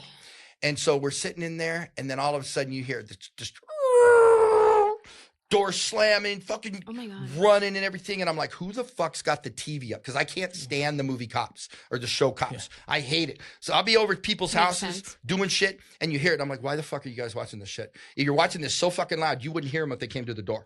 Right? Okay? I don't want to hear this shit. It's traumatic. Right? Sure. False alarm. So my boy gets up, and he runs out to the living room. He goes, the TV's off. And then I see shadows run by the window, and I'm like, oh fuck. You knew? Fucking raided. God damn it. And I put my backpack. I didn't take the shit out. I just kind of froze. And I put it under the desk. Okay. And I walked out they're calling him out of the house. They know that I'm there, but they don't know that I'm there. So they call him out of the house, and he's got this big pit bull in the house, and the dog's barking. Baby. Kimmy. So, Maddie. So he takes him out of the, my buddy in the backyard took off running. Yeah. Like when they came over, he took off running. They catch him, they catch him down the street in an alley. You're on your own, Right? motherfuckers. Right. My other boys out front.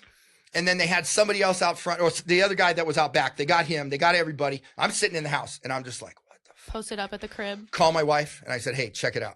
Fucking, I'm going to jail. The house is getting raided. Okay. Call the attorneys. All right. Boom, boom, boom. Don't come by here. Don't tell anybody. Da da da da da. Right. Did you know this was it? I mean, okay. Yes and no. I mean, I knew I was going to be in trouble. Okay. Mm-hmm. But in my mind, I've watched people with way more walk away with probation.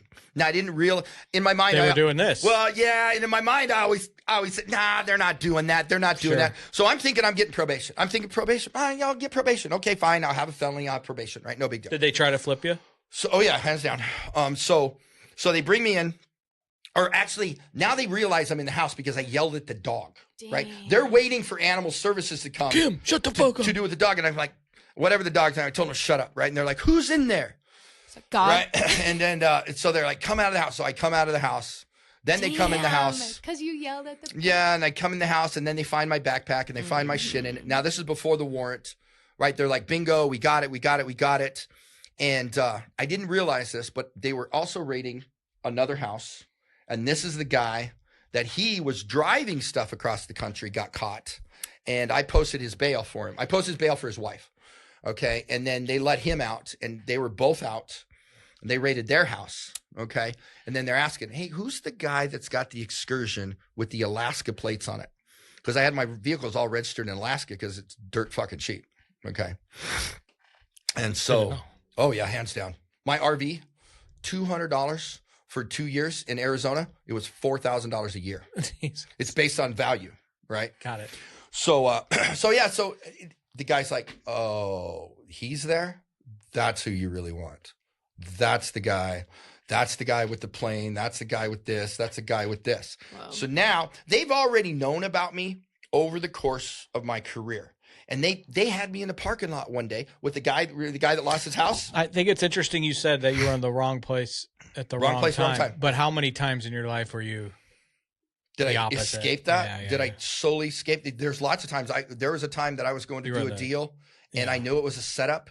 Like I get there, and I'm like, oh. Do you ever think about that though?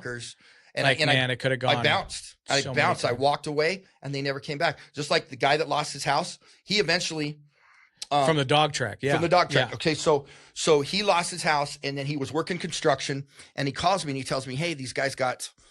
Yeah, I don't even know. It was something small. It was like 10 or 20 pounds of wheat. And I really didn't fuck with weed, okay? Right. And so, because weed's bulky, weed's a pain in the ass. Stinks. Okay, yep, it smells, But this is somebody that, I mean, I really cared about this guy. Mm-hmm. He's like, hey, man, this would help me out if you could move this, okay? And I'm like, all right, fine. Set up a meet. Show me a sample. Boom. We go to the parking lot. I'm driving my car. And I'm in the parking lot. He brings me over a sample, and they want extremely too much money. And I'm like, fuck no. They're like $200-300 a pound more, too much. I'm like, no way. No, I can't. I can't help. I want to help you, but I can't help you. You're the guy that registers your shit in Alaska, so you don't have to pay a fucking extra $50. But I mean, but it matters if I can't buy it and sell it. Well, what the fuck am I going to buy it for, right? And so, it was cops in the car. The cops gave him the sample. Whether or not he knew it, I don't know. He could have been trying to set me up. He could have just been.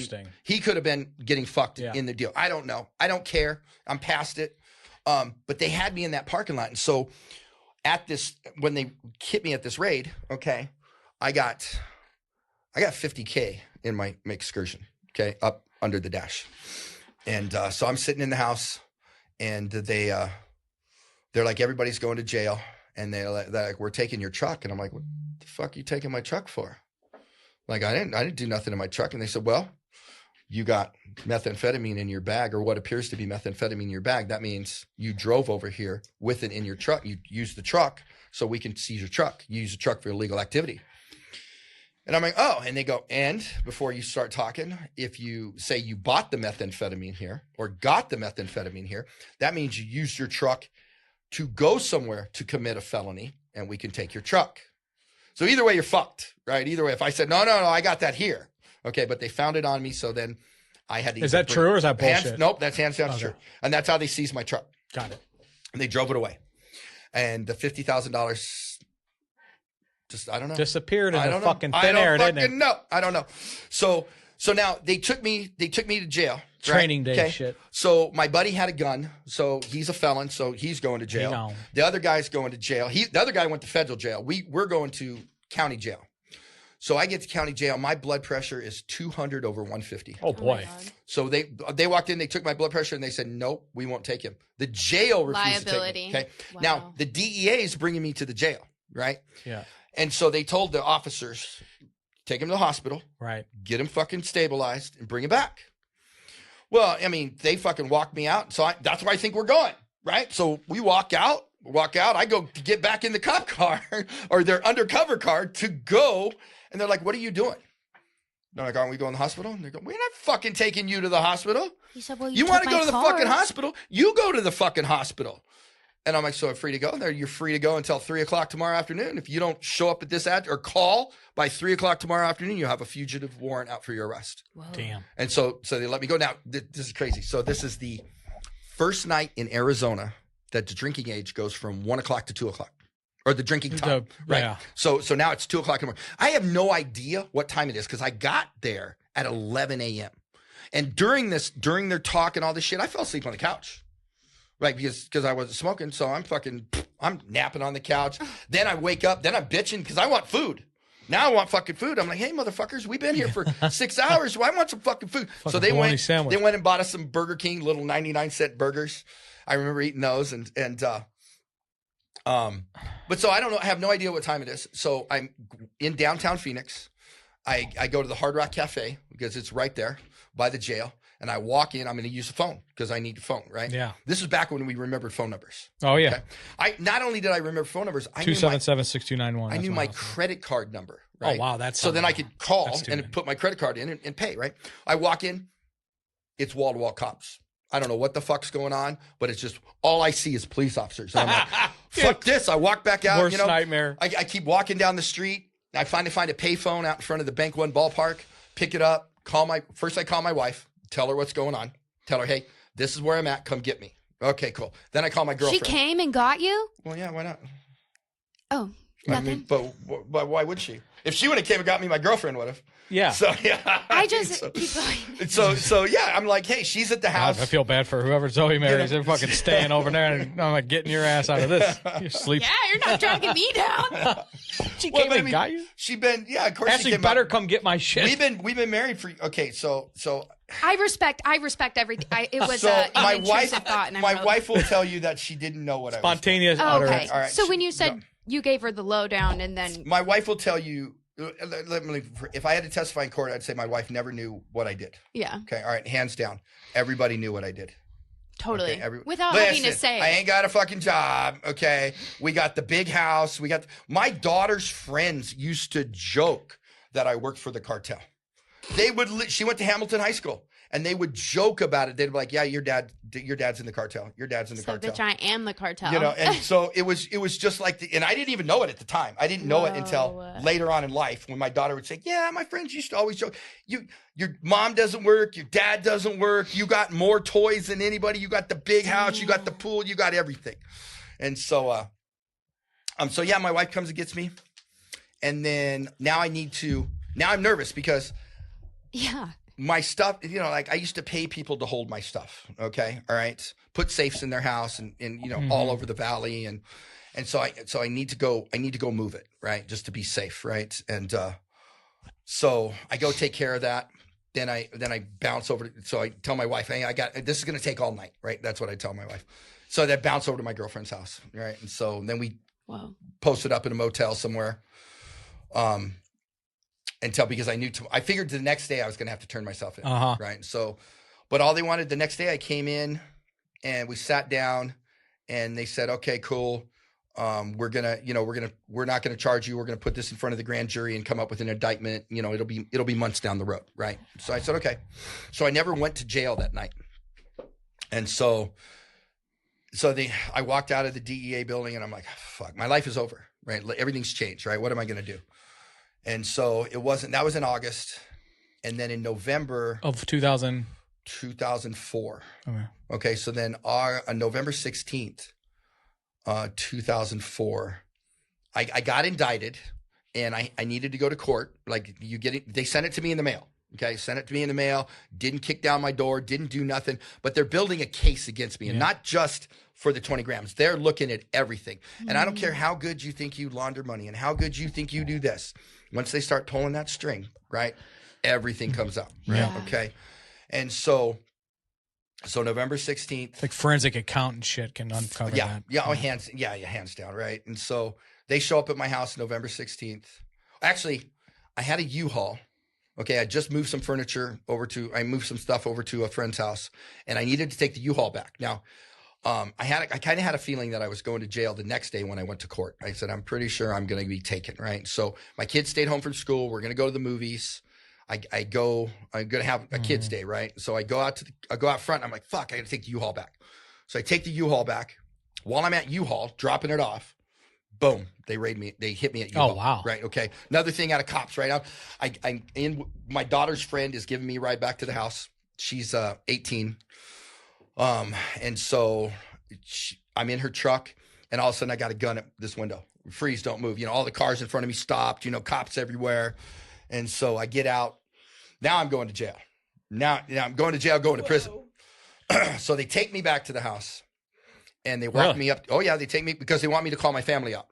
Okay, they don't want to kick the door down. They don't want to raid the house because they want to take the house, and all the damage they do, then it depreciates the house. Right? Okay, so I call my kids out, call my family out. They take us in there. They search the first room, which is like our formal living room that no one ever used, but we have furniture in it. Yeah. So they search that, and then they set us all down. They set us there trying to figure out what to do with me, right? And so from that point, I was there for a couple hours.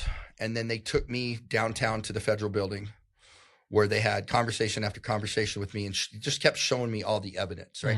And at this point, I'm done, right? I'm like, okay, cool. You got me. Okay, it's been 20 fucking years. I'm just over it. I just want it to be over with, all right? Let's how do we fast forward this? Sentence me, whatever you're going to sentence me, and let's move past it, right? Yeah. And so then the next thing I know, they bring my wife down. So they kept her at the house, and then they asked her to call somebody for the kids. So she takes the kids over to her brother's house. While she's there, she's got, I can't remember how big her ring was, but she had a big marquee. She had she had an anniversary ring that was seven marquee diamonds. Jeez. So she pulls those off and she hands them. Yeah. She gives them there. I think she gave her Rolex to him too, because I used to have a Rolex. I used to have all this shit. I used to be in a jewelry. I'm not in, hands down. Prison cured my materialism. Got it. Hands down. So, That's a line. But it was so funny. She gave him all this shit. She gave her brother that shit when she dropped off the kids. And then the cops are taking her to jail, right? She's going to jail too. And the reason they brought her to jail is they didn't want her to hide any assets. Okay. They thought she could hide bank accounts or pull money or do something. So they're going to put her in jail. And while they're in the cop car, they said, yeah, we saw you give your rings back. So, we're going to want those back. And they did. I had to fight to get her rings back for her as part of my deal.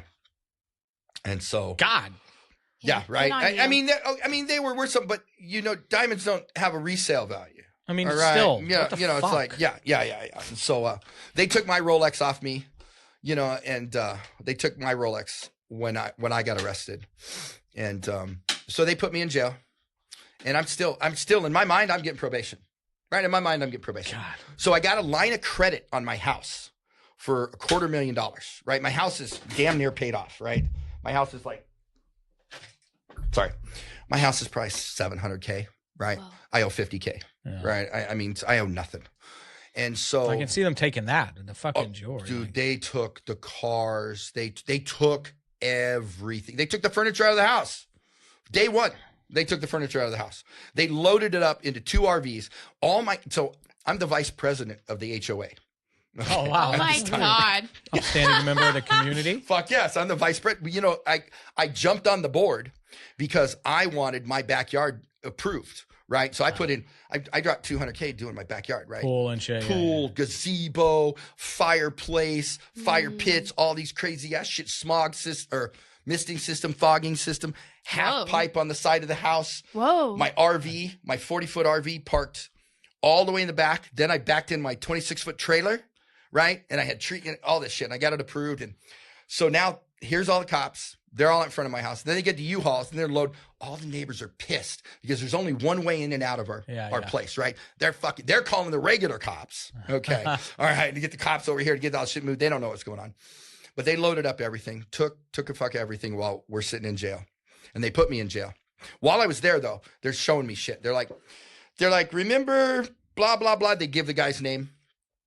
And you were in this parking lot on this street in this car with this license number. And I said, yeah, you guys tried to sell me fucking some bullshit weed, right? At a crazy fucking price, right? That was you guys? I'm like literally. Try harder next time. Literally, you could have came back in a week with a better price and I probably would have bought it. Like you literally had me at that point in my life, right? And this was, that backed up all the way to 94. That was almost, no, I don't know, sometime in the late 90s, right? And then they had me at this, and then they had me at this. And then if you don't know it, if you ever agree to testify against somebody, okay, you sign a piece of paper, right? You agree to do this and this and this about this person, right? That doesn't expire. Whoa. It does not expire. So even when you get sentenced and even when you've done your time and done everything, like let's say you can't set that person up, right? Mm-hmm. Okay. And then that person gets in trouble later. They call you. Because you signed that paper. Because you signed that paper and you're going to have to testify. And if you don't testify, you'll be held in contempt of court. And contempt of court is only up to a year in jail. That's it. Okay, maybe it's 6 still months. Fucking, yeah. But most people will sell you out for 2 years in jail. So, sure. Right? Okay, so they're laying all this shit out. And I'm just like, all right, check it out. Yep, this is me, this is me, this is me, this is me, this is me, this is me. Fucking boom, boom, boom. You got it. Fucking charge me, whatever. Let me go. All right, I just want to go to fucking sleep. Charge me. Let's get on with this process. Send me to jail. Okay. My wife gets bail. I post her bail. The minute I post her bail, they pull me back into court to charge me with another crime so that I don't get bail. And now they make it so I can't get out, right? You're not fucking getting out, right? And so I remember having a meeting. So okay. So now I still got this line of credit for $250,000, right? So I call up my attorney whose uncle was in the car with John F. Kennedy when John F. Kennedy was shot. Damn. Right. So that's how politically connected he is. Right. He used to be a U.S. district attorney. Now he's in the private practice. Okay. He's helped me out on many, many, many cases of getting things, derailed, getting things moved aside and ignored. Right. So hit him up. He's like $200K. And I'm like, done. Boom. Give him a check. I have my wife give him a check. Check clears. He's got the money. Everything's going fine for, about 4 or 5 weeks. So right before, and I'm still trying to get out of jail, mind you. I'm still trying to get out of jail. Yeah. Right. And I'm thinking, okay, cool. Listen, I've got some bank accounts and I've got some stash money you do not know about. I got a piece of land in Texas in someone else's name that I could give you. That's mine. Right. I told the person, stay on the land, take care of the land, boom, boom, boom. You can live here for free forever. I said, if the cops ever show up, walk away. Okay.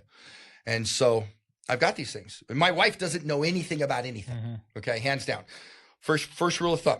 You want to keep something secret? Don't tell a fucking person. Don't even tell your wife. If I'd have told my wife about this shit, she'd have spent it. Hands down. She'd spent it. So, I tell my lawyer, look, I want to have a fucking meeting with them. I want out for the holidays, blah, blah, blah, blah, blah. I'll turn over some assets they can't find. So we go to the meeting and they literally look at me and they said, there's absolutely no way you're getting out of fucking jail. You're going to prison. You're not getting out of jail. There's no probation. You're going to fucking prison, da, da, da, da, da. The only thing you can do to help yourself, you could set somebody up. And I'm like, I just laughed, right? Okay. Because what they want me to do is they want me to make a phone call and arrange for a shipment to come in that I'm not going to be there to pick up. Now, everybody knows I'm in fucking jail, number one. Right, okay, all right. And I'm listening to him, and I'm just like, do you know how asinine this whole fucking thing sounds, right? Like, no one's going to pick up the phone for me. Right. Okay, number one. Okay. Number two, have I ever, in the history of anything you guys investigating me, ever called a contact and had him deliver something to someone else. I'm hands-on. I was there for every fucking pickup, every fucking thing. Okay. Never said, hey, go drop this off at Joe's house. Right. Joe's good. He's good people. Yeah. No. Fuck. It doesn't work that way. Okay.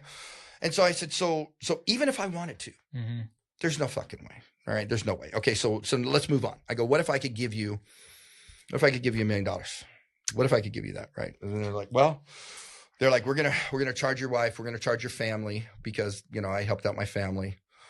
They tried to take everything from my family. And I said, I'll tell you what, stop. Okay. My wife knows nothing. Okay. She's innocent. Her only crime is marrying me. Okay. The rest of the family doesn't know a fucking thing. Okay. And if you wanted to give your mom fucking $10,000, would your mom say no? Would your mom ask you a million fucking questions to where you got it? No. They believe the lies that I tell. Right. Okay. All right. And so, as I said, you gotta stop. I said, so the deal was, I give up assets that first they told me to fuck myself. We're going to find it. We're going to find it. I said, all right, go ahead.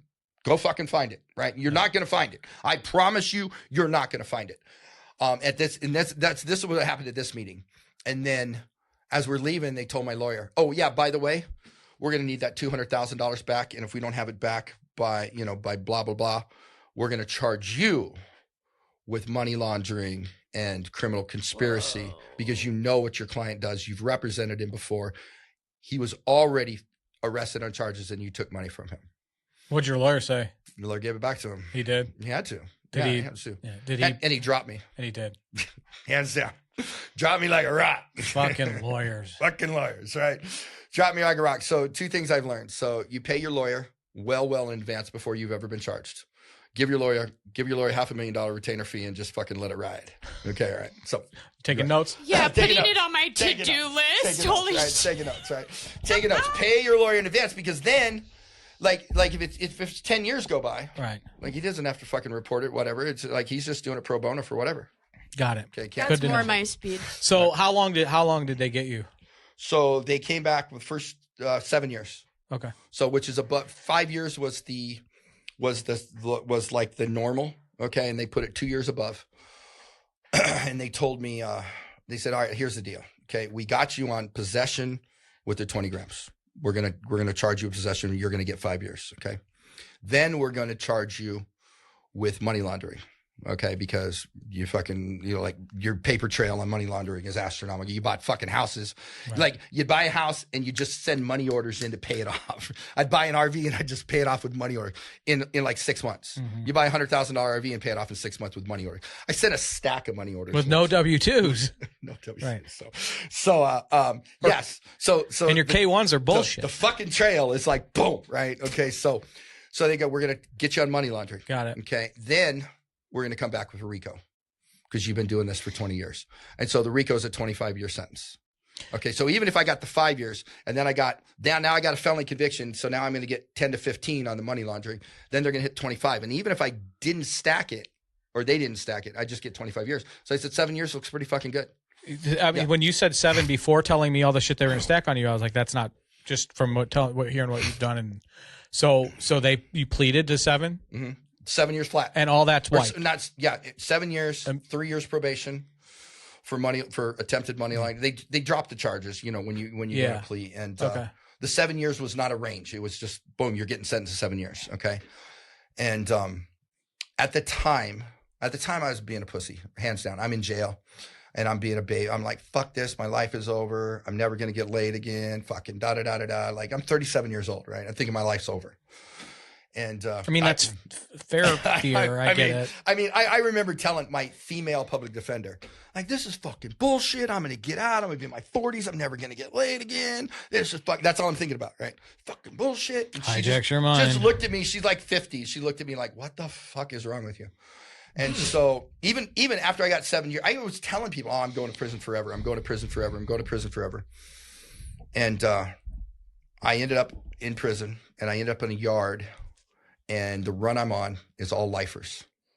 Really? This is the lowest custody yard they're ever going to see in their life because they're either staying in there forever or they've got 25, 30-year bids, okay? They'll never get below this custody.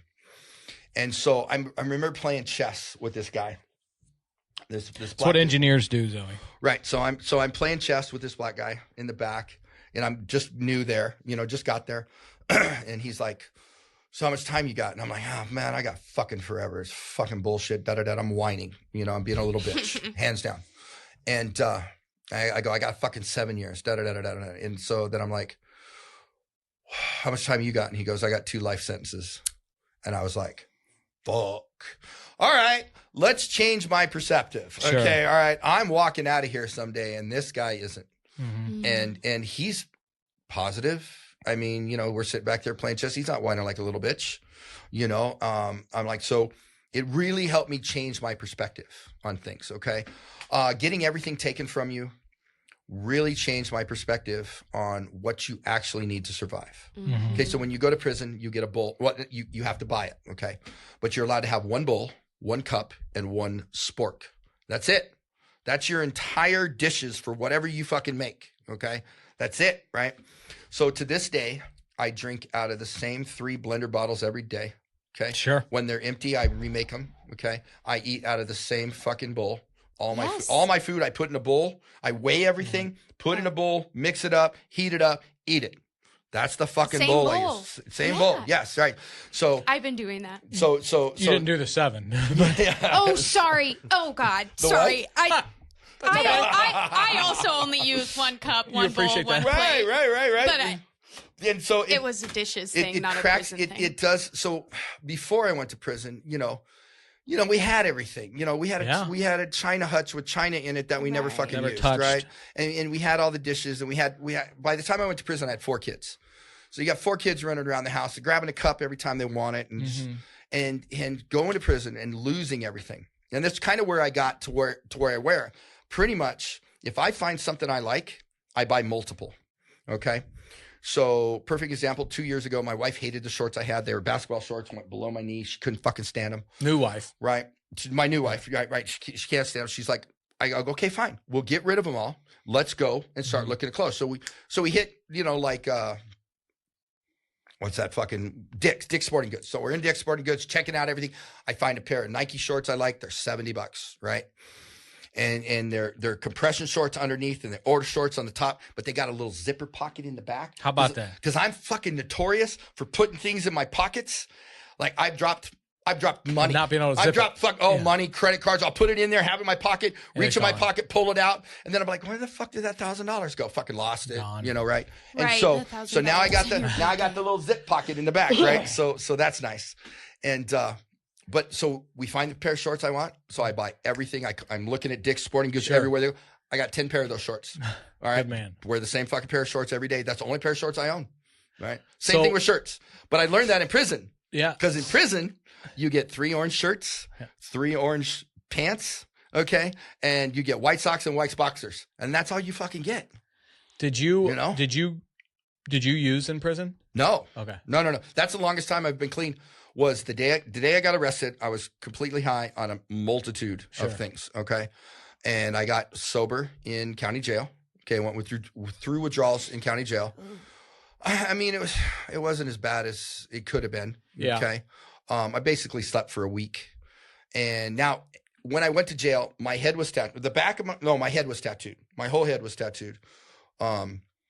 This wasn't. My neck wasn't. My back was all tattooed and my chest plates. And down my arms were, I think, down to here, right? Okay. So the only thing you could see was my head, right? So everybody's waiting for me to wake up so they could talk to me to find out who the fuck I am and what the fuck's going on, right? So... And I'm going to prison at 37 years old, right? And most people in jail, they're kids, they're young kids. And so, but going to jail changed me as far as my perceptive of things, like thinking my life was over. I'm glad I got 7 years. I'm grateful to get 7 years because if I would have got less than 5, I wouldn't have changed. Did you work any programs inside, like Celebrate or? I did. There was so the first yard I was potty on. break. That's okay. Yeah, it's all right. Go. You've been good. I'm proud of you. Yeah. So the first yard I was on, I studied religion. I had started studying religion prior to going to prison. Yeah. Okay. And then I really studied it in prison. And then I was working out in the first yard because we had a better routine. And everybody on my run, there was no drugs on my run.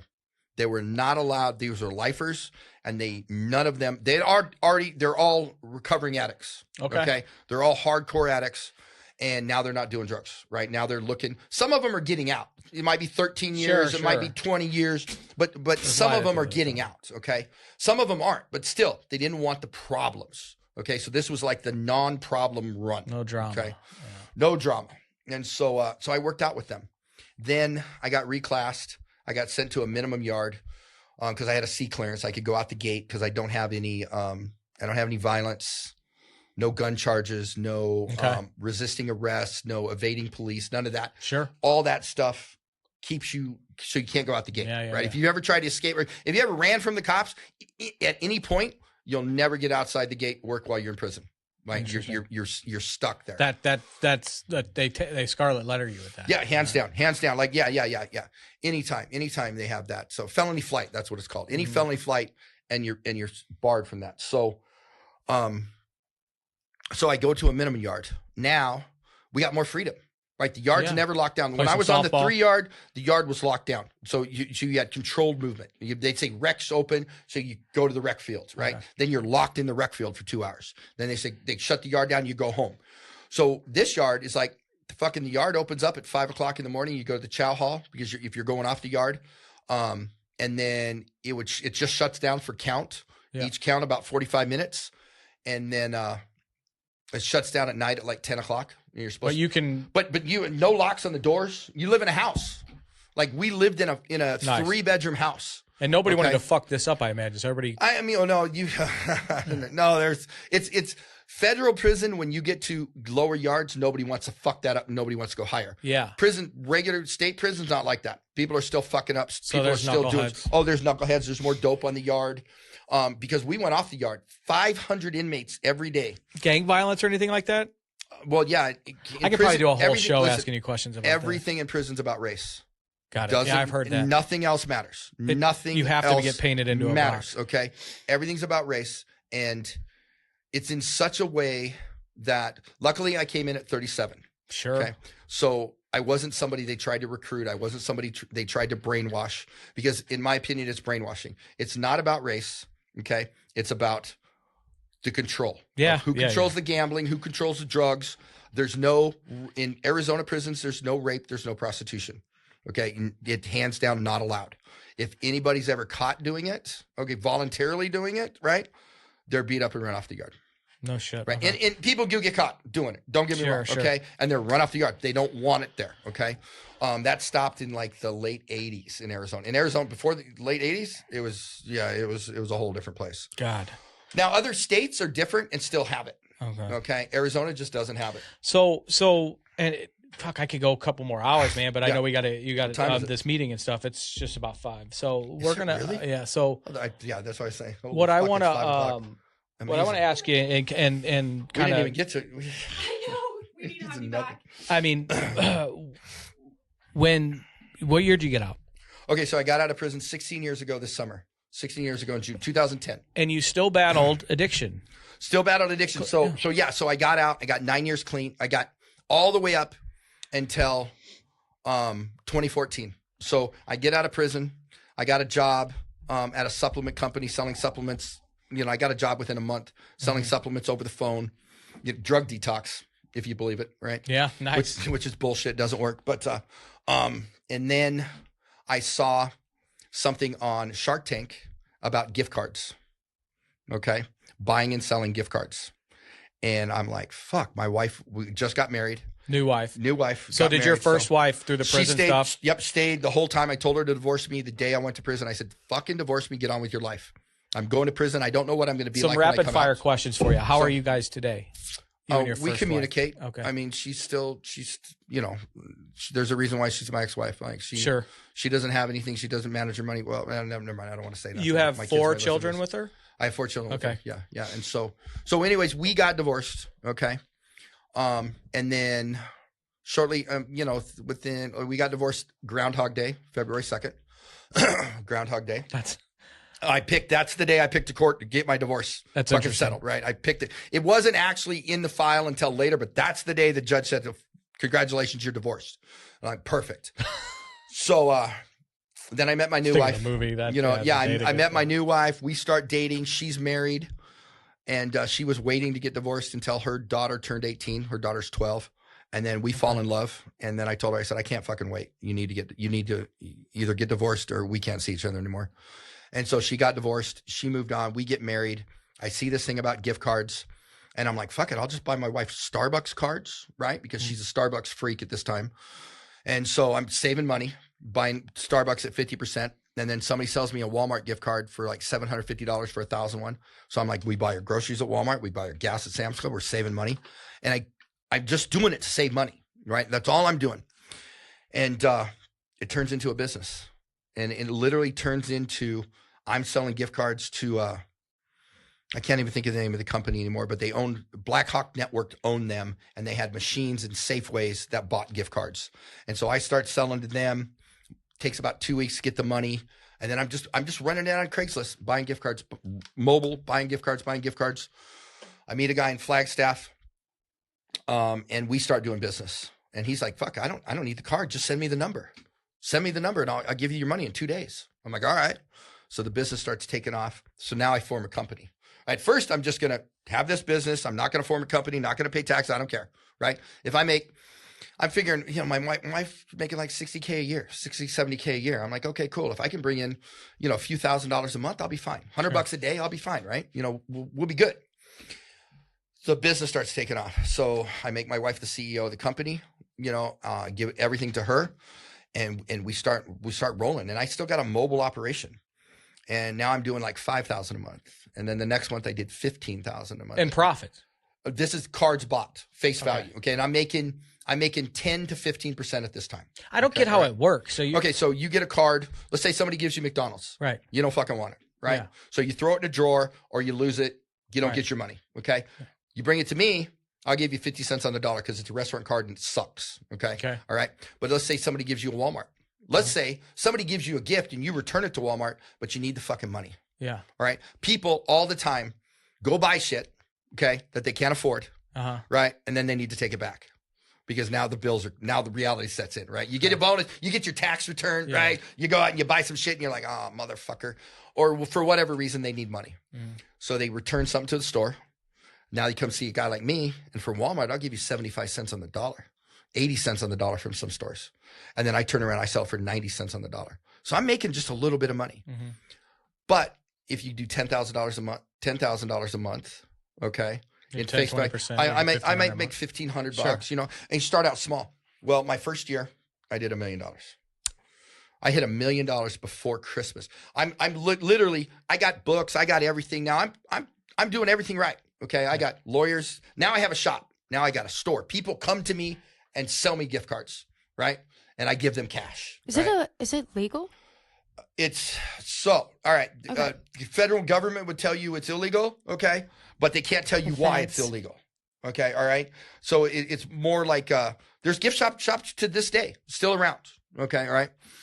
And so I got a store. I'm dealing with gift cards then who got bought out by Retail Me Not for, I don't know, $30 million. Okay. All right.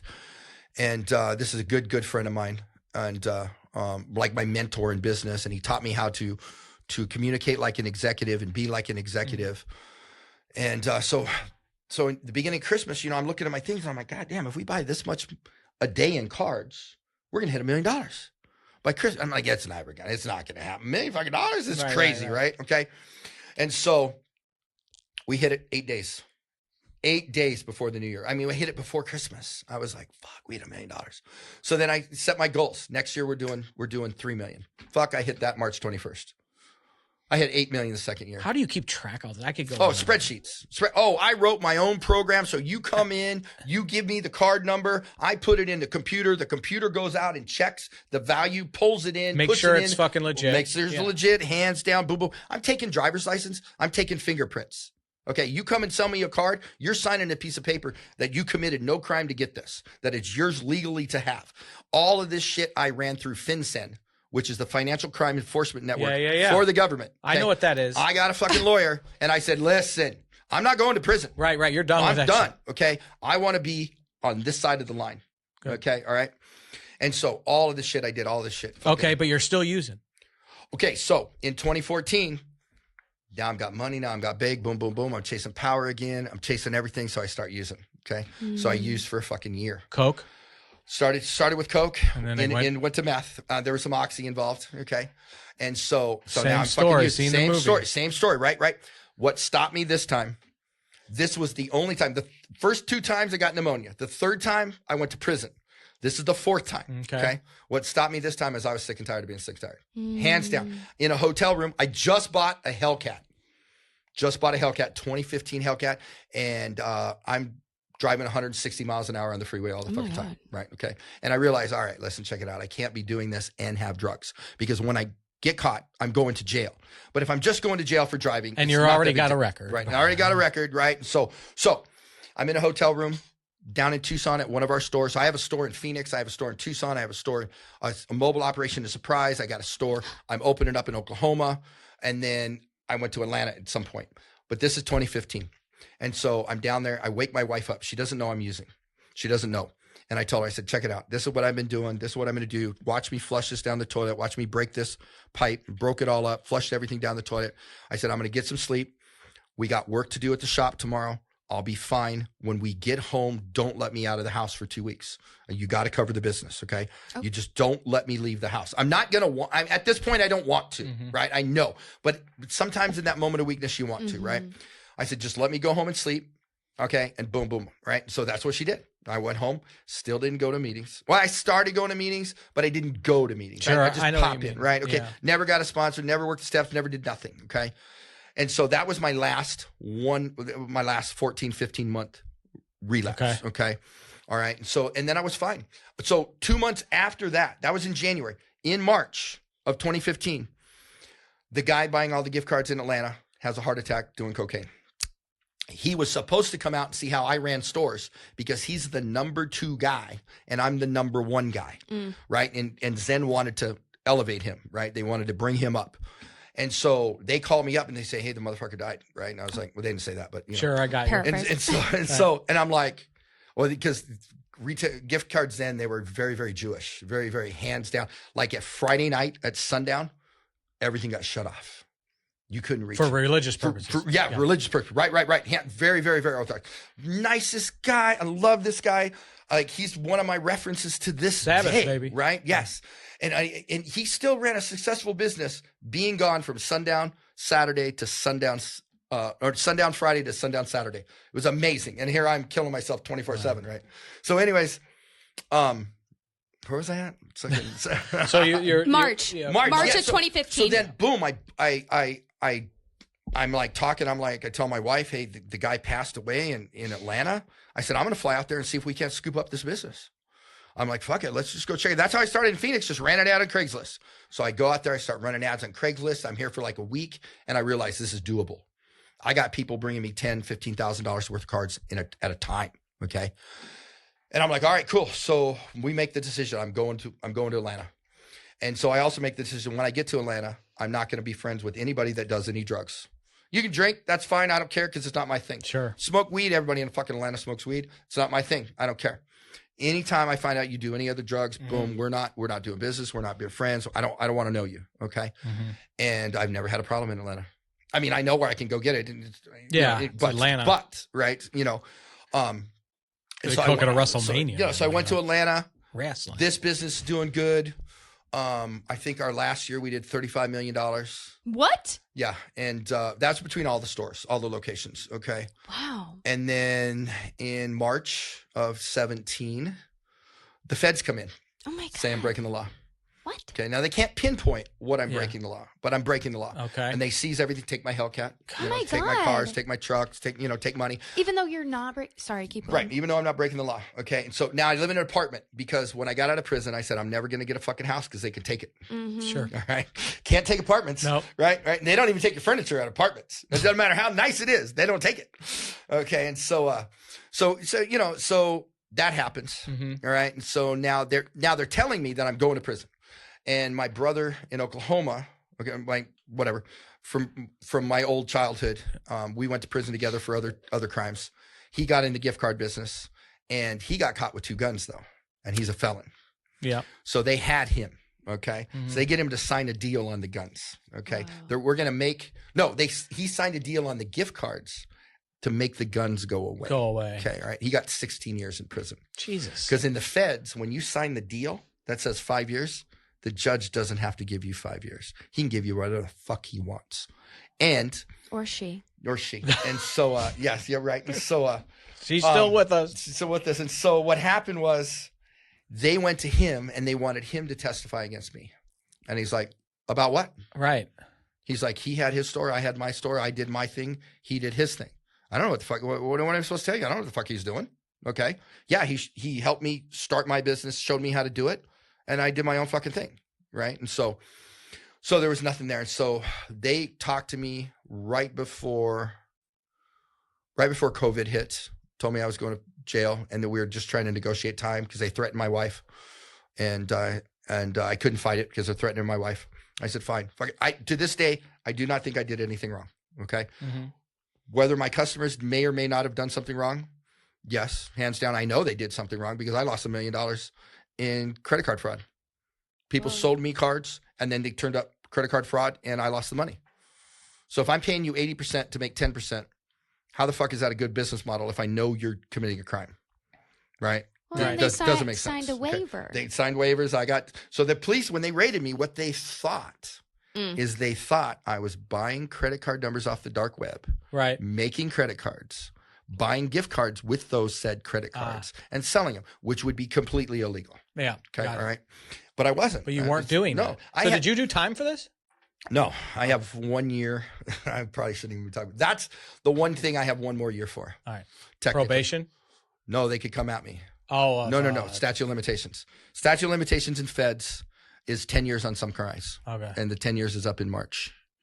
Next March. Okay, so you got 13 months. I got, basically 13 months. I mean. So, but Arizona gave me back all the money they took from me. Nice. Because their statute of limitations ran out at 7 years. No conviction, and so they can hold your shit. They can seize it for that until there's a conviction. Well, they seize it for trial. Got it. Right. Okay. And then if there's no trial, then you can petition to get it back, and that's what we did. So so you get fuck, and then you've been sober for 15 months. So now, okay. So 15 months. So let's fast forward. So when I went to Atlanta, I had no problems, no drugs, no nothing. Right. Okay. Everything's cool. 2020 rolls around. My mom's sick with dementia. I got to go to Arizona. Okay. So I go to Arizona. Just stop drinking. Yep. I go to Arizona and I'm in Arizona. I already know it's a fucking problem. So I'm going to meetings. Like once a week. Okay. But I'm not doing anything else. I mean, I know somebody I want to be my sponsor if I needed a sponsor. You don't sound fully surrendered. No. I haven't fully committed. I was, you know what I mean? Cause I know it could be a problem, but I don't think it's a problem. Right. So I'm not working the steps. I'm not doing anything. So then there's one day, I'm out of the gym. I'm getting Achilles tendon surgery on this ankle, and they're giving me Oxy. And so then I start drinking because Oxy keeps me awake. And so then went to a strip club with a friend, and I got drunk. And when I get drunk, things sound like a good idea. Sure they do. And so I went when you're surrounded with scattered ass. Yeah, so I went over to a friend's house, walked in the house, picked it up, fucking hit that thing, and I knew it was wrong. And so that was relapse number 5. Okay. And I stayed for a couple hours and I left. And then I went home and I called Brian up. That's my sponsor. And I said, hey, I want you to be my sponsor. And he's like, all right, I'll be your sponsor. Da, da, da, da, da. And I said, I said, I need 3 days. Give 3 days, then I'll start working the steps. And what'd you need 3 days for? To come down. I got it. Yeah, to come down. I just needed to sleep. Right. Sure. So, and, you knew that game. Oh yeah, I know that game, right? My mind's not right for the next 3 fucking days. Right. All right. There's no fucking way I'm working anything, right? I'm not leaving the house. Right. Okay. So depressing too. It is, right? And so then I start working the steps. I do the steps. I get my 2 years. And now I think I'm recovered. Right? Because I made my 2 years. I did my service work. I worked the steps. I did a step a week for 12 weeks. Whoa. Yeah, I'm an overachiever. So, yeah, from what I've gleaned in this conversation. If you're gonna do it, like yeah, you are like all in. Right, I go by triple X because one X. Why just go by X? Now. Right? Why just go by X? Triple X is better, right? Okay. Yeah. Why get 1 degree when you can get 3? Right? Okay, all right. Yeah, so yes, same, I guess, but... So I worked the steps. I did the steps, but I get my 2-year. It's a big celebration. My family's there, all that shit. Now I think I don't need the meetings anymore. Now I don't think I need anything. Okay. And so the meetings, my mom has already passed, but I'm still in Arizona because now I'm helping my brother because my brother, we're stepbrothers. Okay. So his aunt passed a week after my mom and he got left a bunch of properties. And so he has me living at a property and going through it because I'm also OCD. So I love to go through hoarder shit and get rid of it. Yes! Right. Clean it out, throw it away. Right. And so I'm doing that. And there's a meeting I could walk to down the street, but I'm making excuses, right? It's fucking summertime. The fucking room's hot. I don't want to be there. I don't need this. And I stopped going to meetings. And then I slowly start. Like as soon as I stopped going to meetings was when the problem started. But I didn't realize it until about, I don't know, 4 or 5. No, shit. It was about a year after I got my 2-year chip. That I really started going downhill. I started hanging out with my brother that's going to prison. Okay, I started hanging out with him and hanging out with the strippers, and then what's funny though? Strip clubs. You don't look like a guy that you look like a that could be easily influenced, but the addiction fucking doesn't stop. Well, yeah, no, it doesn't stop. And so. Okay, so it's people, places, and things. Like if I'm here and there's a bunch of shit on the table, right? At some point, I'm gonna want to taste it. At some point, like I might be months, with being like, fuck that shit, it's stupid. Fuck that shit, it's stupid, right? Da, and then just be like, just a little taste, right? Okay, and that sets you off. So then, my last time, okay, I'd been going down a bad road. So I'd get high for a day or two, okay? And then I'd be fine for 5 weeks, right? And then I get high for a day or two. And then I started taking Adderall because I thought, maybe that'll cure my OCD, or my ADHD. That's a bad idea. Red heart, That's a bad idea. Like if you could give it to somebody, could control it and just give me the little dose, all right? Because when I was on literally a controlled substance, but someone has to control it for me. I can't control it. Right. I can't control it because I can control it for about a week or two. Fucking hate it. And then I'd be like, okay, cool. I'll take 2 more, and then I'll take them, and then I'm off and running. And so this is going on for a little while, and it started with coke then, okay, and then it evolved to meth, okay, and that's what I mean. Meth is so fucking cheap. I think I bought an ounce for $100. Okay, a fucking ounce, right? I'm like, because the guy, like, all I wanted was $10, and he's like, "Listen, motherfucker, you're not going to come over here every fucking 3 and get this, And I'm like, all right, just give me $100, and he gives me this ounce, and I was like, what the fuck, what the fuck am I going to do with this, right? Wow. So I go back to where I'm staying with my brother, and then my brother doesn't know that I'm doing it, and then I tell him I'm doing it, and so one day he comes in, he goes, "Hey, let me get a bump of that." Whoa. And so now we're both off and running. Okay. God. And we're both off and running and on it. And then I stop. I'm getting, my wife finds out about it. She's pissed. Yeah. But I'm not going back to the program. I'm not doing that yet. I hadn't surrendered. And then fast forward to a little bit. And then now I got a business where I'm running this nootropic mushroom business. I'm doing good in that. I'm doing personal training. I'm focused. I got some things going on. And just one night, I'm like literally getting ready to move home. Okay. In 2 weeks. And one night I just wanted to fucking stop the voices in my head just for a couple hours. So I get a little bit of meth, and I mean just a micro little tiny bit, right? And 4 Ambiens. Okay, so I got some Ambien because I figured, okay, cool. You'll go up. I'll do this, and then I'll take the Ambien, and then I'll be able to go sleep, and everything will be normal, right? No experience with Ambien. None whatsoever, okay? Didn't know that the stuff I got was cut with fentanyl. So I did it, and then I ended up going and getting more. I took the Ambien.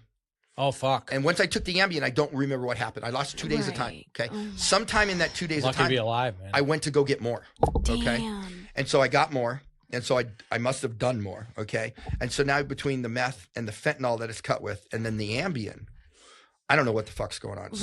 So at one point I decided to kill myself because I was tired. So I get my gun and I'm going to go out in the desert because I don't want to. I'm in an Airbnb, and I don't want to make a mess in the house, Right. and I don't want to make a mess in my car. Damn. I said, "Well, I'll just go out to the desert. I'll be respectful, and I'll just blow my brains out, and everything will be fine." And so I get in the car. Now I got a new car. It stays in the lane. Okay, it knows where the curbs are. You know, you set the cruise control. Fancy. It stops and goes. Right? Nah, it's just a little Honda Civic, right? But it fucking drives itself, right? And I can't even get to the end of the street, into the block, right? I'm fucked up, right? So I park the car, and I walk back home. Got the gun? Got the gun. So I take the gun back home. So I must have got home that time and put the gun in the house, because another time the cops came because I'm wandering around the fucking neighborhood. Oh my God. I'm literally wandering around the neighborhood. If you would have got caught with that gun, you'd be going back to prison. No, I got my rights back. Oh, okay. Oh, hands down, I got my rights back. Interesting. So another time the cops come and I'm walking around the neighborhood, they put me back in the house, and I denied medical attention. And I was like, nah, they just thought, I don't know what they fucking thought. And so at some point, I took all the surround sound system that was in the house, and I put it in the front yard. Okay. I tried to make coffee and set up like little tiny dishes underneath the coffee maker instead of a coffee cup. And then the coffee went all over. It was all over the counter. Right. I mean, just when my brother said when he got to the Airbnb after I was in the hospital, like, he's like, he didn't know what the fuck I did. Right. He's like, the Sonos system's in the front yard. You know, like there's a thing of yogurt. Looks like you were eating, but it's sitting on top of the trash can with the spoon in it. Right. Half eaten. Right. And so fucking like acid trips. Yeah. I don't know what's going on. So the second time the police show up, I'm comatose in the driveway. Damn. Okay, laid down, not responding. The neighbor called the cops because I was in his backyard. Okay, walking around his backyard. And so he called the cops. The cops come out. They find me in the driveway. They call the paramedics. They put me in the hospital. Thank God. I had a bottle of Adderall, and it was totally gone. So I don't know if I took them all or what. They couldn't get me to calm down to put me to find out what was wrong, to put me in a CAT scan or MRI machine. So they induced a coma. And then they called my wife, and they told my wife I probably wasn't going to live.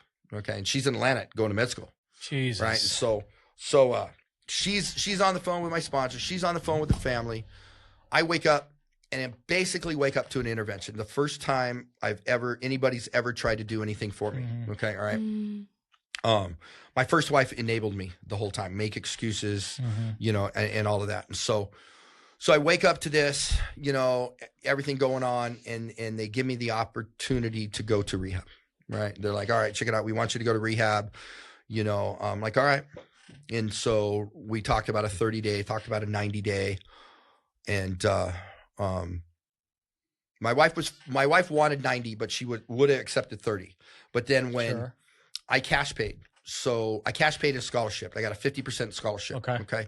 So it was a lot of money. But then for the 30-day, there wasn't much savings. It wasn't like a third of what I was paying. Oh yeah, right? I remember you telling me.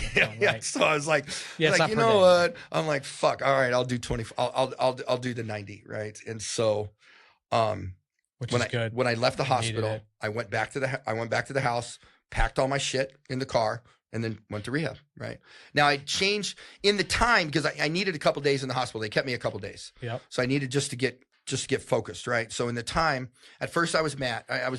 I'm going to rehab, right? Then I'm ashamed. I'm going to fucking rehab. And like, I'm 57 years old. What in the fuck is wrong with me, right? So like, wild. Why You've been to prison for 7 years. This? Yeah. Rehab's such a... Well, it was just shameful. But it was the thing because, you know, like going to prison, I knew I was committing a crime. I mean, I knew that my whole life, right? Okay. And the rehab, though, it's just like, why can't I figure this out? Why can't I figure addiction out? Okay. What the fuck am I missing? Right. And so I was ashamed that I couldn't figure it out. Right. Yeah. I need help. Right. Okay. So in an engineering brain, you know the equation to a lot of things. Yes. X plus Y equals Z. Right. But math's not math in here. Right. No, Why can't I figure this out? Right. It's like, I don't use because the bank took my house. Right. Nope. I don't use because they repoed my truck. I don't use. Yeah, no, hands down, I'm doing this shit and I can't figure it out. So I start thinking, and I changed my perspective. I said, all right, check it out. I'm going to go. I spent a shitload of money. Okay. I mean, I got money in my college degrees. Okay. So this is just another opportunity to educate myself. Yeah. So I'm going to go and I'm going to educate myself, and I'm going to just get the most out of it. I'm going to listen to everybody that's got more experience. Okay. More intelligence than me. Because I always think that I'm the smartest fucking person in the room. Right.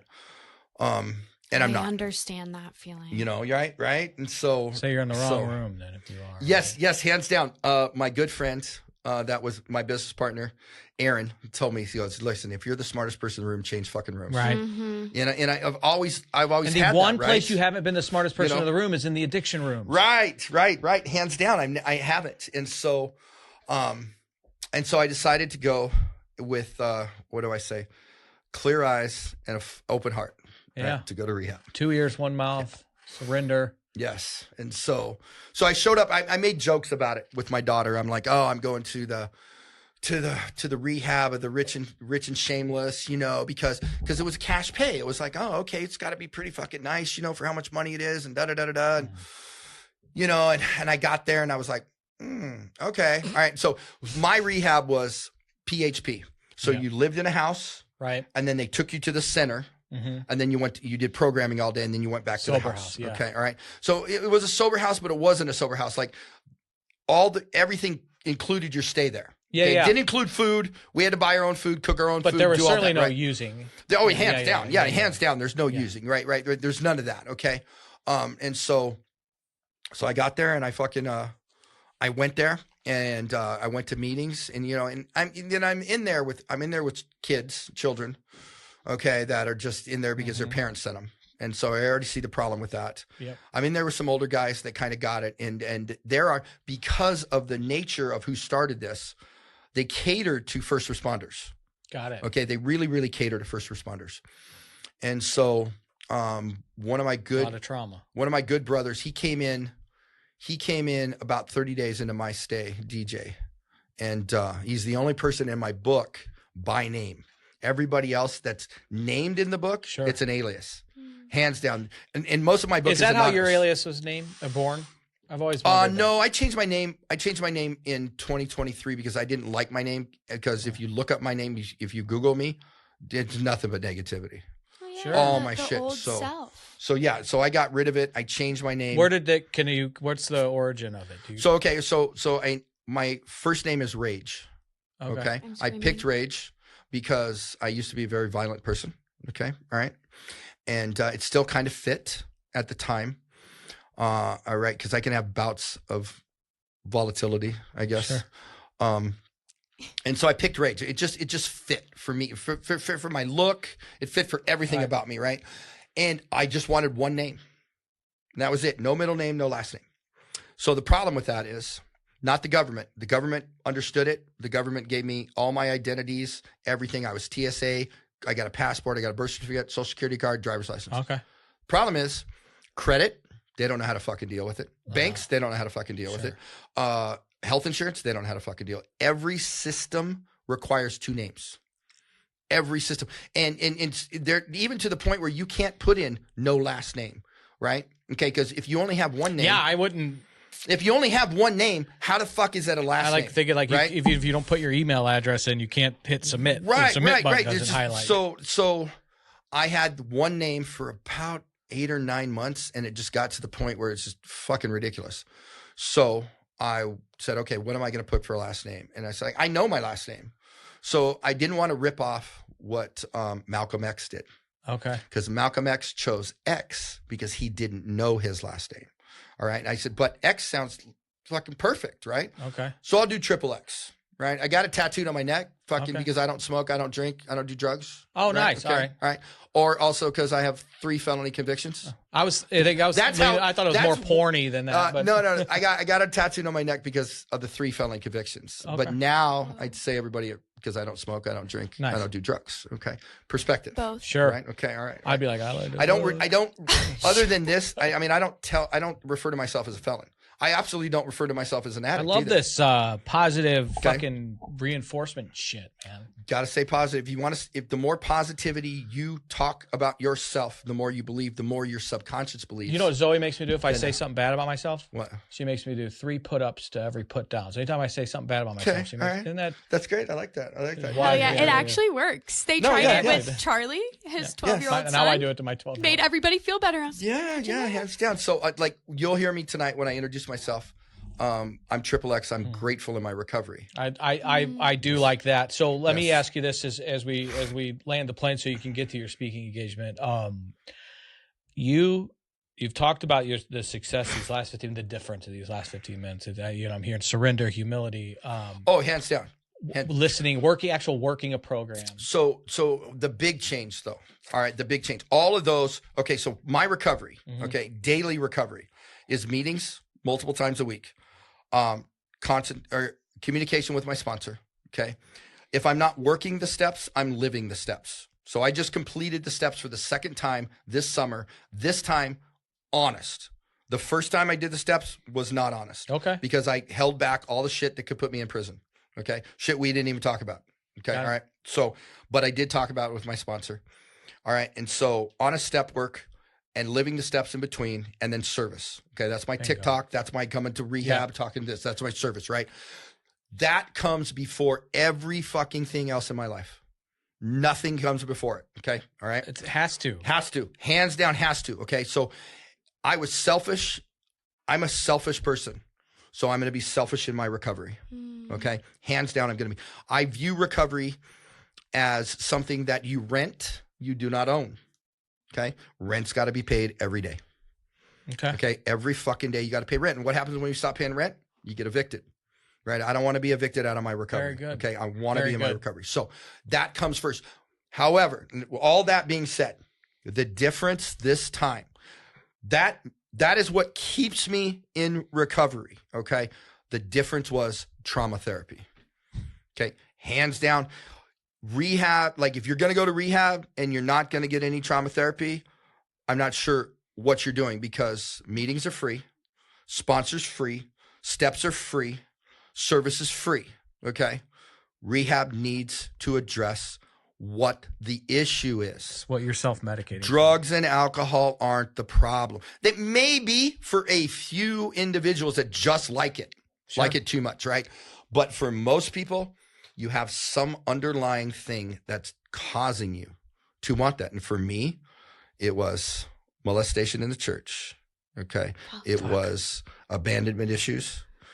With my father, it was mental and emotional abuse with my mother, and it was bullying. Okay. So I didn't have, I grew up in poverty and I knew that wasn't for me. So I had all these things, they wrapped around, and sure, I made the decision to become a criminal. Okay. That hands down, I made that decision, but they shaped that into it. And when drugs came on the scene, it was a fucking answer to my problem at first. I mean, it didn't last that way. Temporary solution, right? Temporary solution. And so when the voice is like, oh, shit, everything's going great. Like, look, I graduated college. I got degrees. And what do? I go out and use, right? I'm really fucking sorry that shit happened to you. So, yeah, I mean, I've made amends and I've forgiven people and it's in the past. So I can talk about it today. Yes, and amen. And not all break down sometimes, but sometimes it happens. But anyways, I really admire you, brother. Thank you. Yeah. The big thing out of it is though, it doesn't shape me or control me anymore. Okay. And God, that sounds so fucking liberating. It does. It like hands down. Like, so my biggest problem was from somebody that's been locked up too. Like, but you never got free of that yet until you were until 2 years ago or 15 months ago. Wild, man. Yeah. Like 15 months ago is when in rehab is when I sat down with Dr. Jeff and dug deep. And I actually had to, so I couldn't say it out. I've never told anybody, never told my parents, never told anybody. And so I told him, I said, listen, I got to tell you something, but I need to go to the car and call you. Cause you, can't do it. Yeah. And so that's how I admitted it from the car, right? Because I felt safe in the car. Yeah. And so, but we've talked about it multiple times. And that hands down is where I feel the change came. I need all these other things, and I'll need all these other things for the rest of my life. And I'm fine with that. Okay. I'm totally grateful that I get to do that. Okay. And I'm very, very grateful for Dr. Jeff and getting through the root cause of my trauma.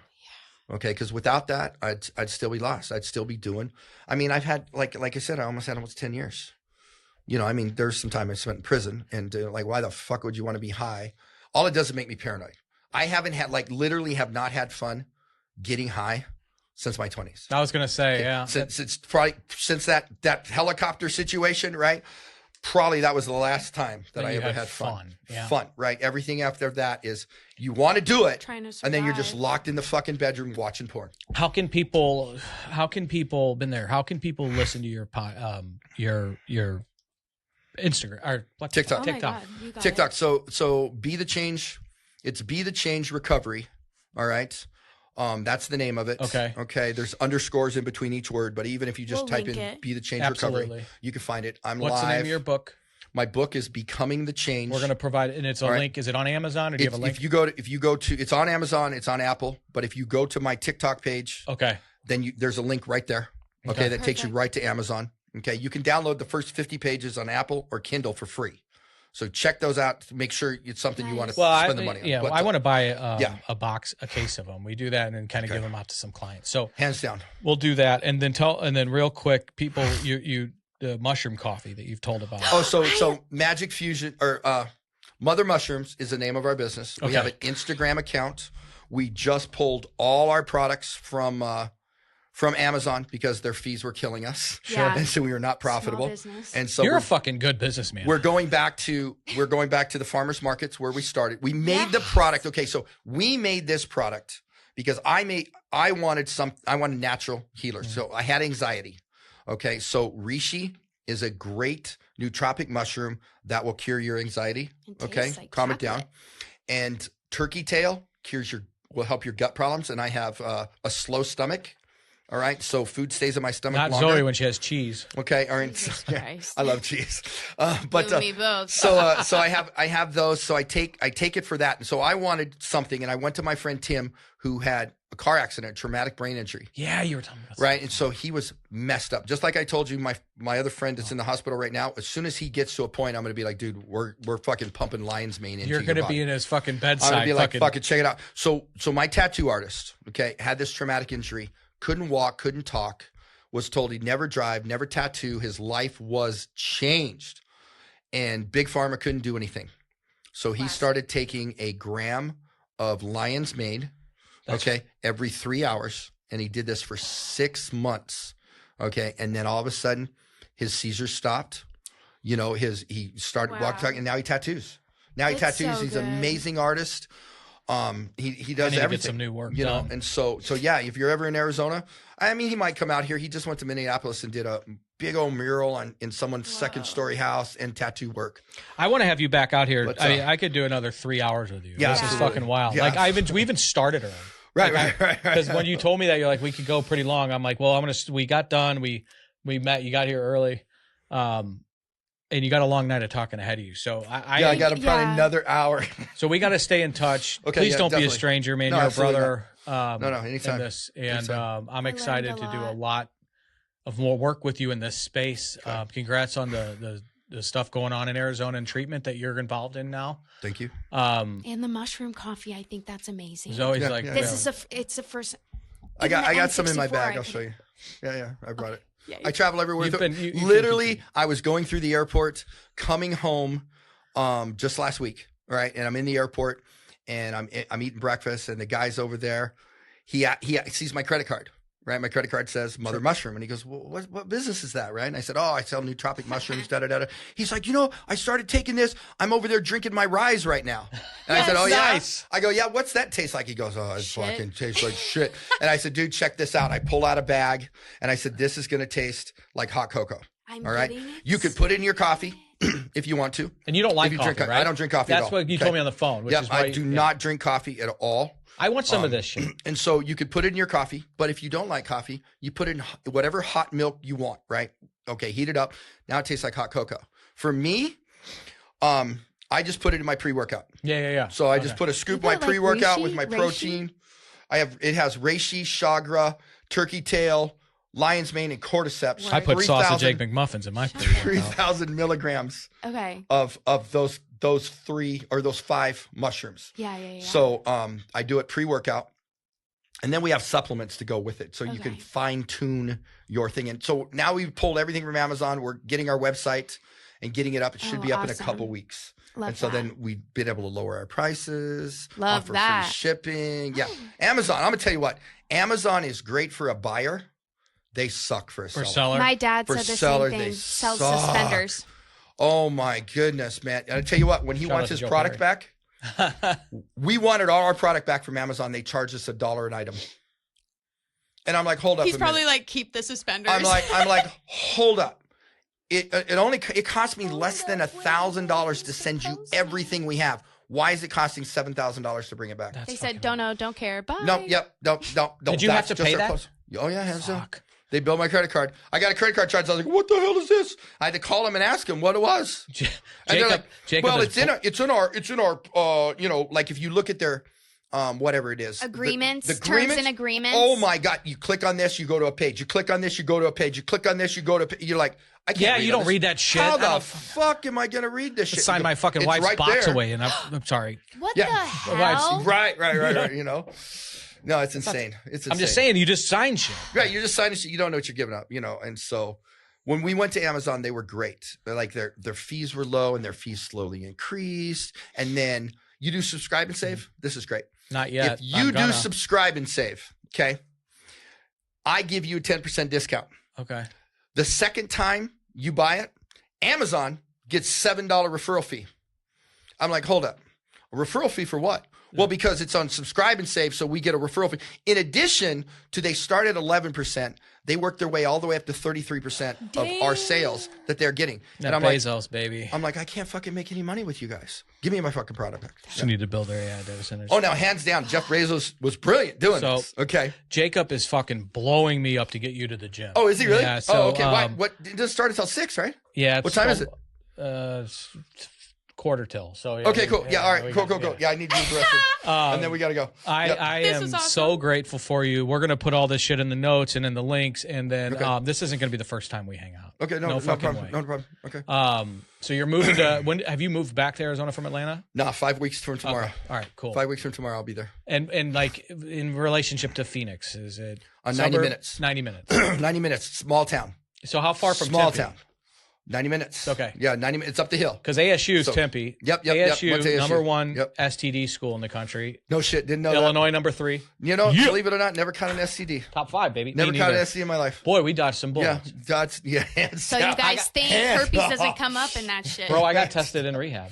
For herpes? It doesn't come up on a regular panel. No, 20% of people have herpes. Anyway. It's more like 75. Woo! It's like catching a cold. Just saying, it's like luggage. Once you have it, you have it. So, herpes is like luggage. Another t-shirt. Just like luggage. Just oh like my gosh. George Carlin did a skit on that. Right. Herpes. It's like luggage. You take it everywhere you go. Yeah. Well, I'm so happy for you. I'm happy for your daughter. You've talked about her a lot. Thanks. Your kids, your wife, and the people you're going to help along the way that you've already helped. This is great, man. It's a pleasure meeting you. Thank you so much for coming on, bearing your soul. I'm inspired. Thanks. I appreciate it. Thanks. I'm grateful to be here. It was nice. Grateful to know you. This is really good. I can't believe we sat here and talked for 3 hours. No shit. All right, everyone. Thanks. This is the fucking man right here. So thanks, everybody. Thank you. Pondoff's Anonymous is hosted by Chris Pondoff with Zoe Mendenall and Jeff Allen. Produced, engineered, mixed, and filmed by Jeff Allen. Recorded at Illinois Recovery Center in the Pondoff's Anonymous studios. Music by McCall. The track is Anti-Hero. This podcast shares stories. It's not a substitute for professional help. If you need support, visit pondoffsanonymous.com and contact us.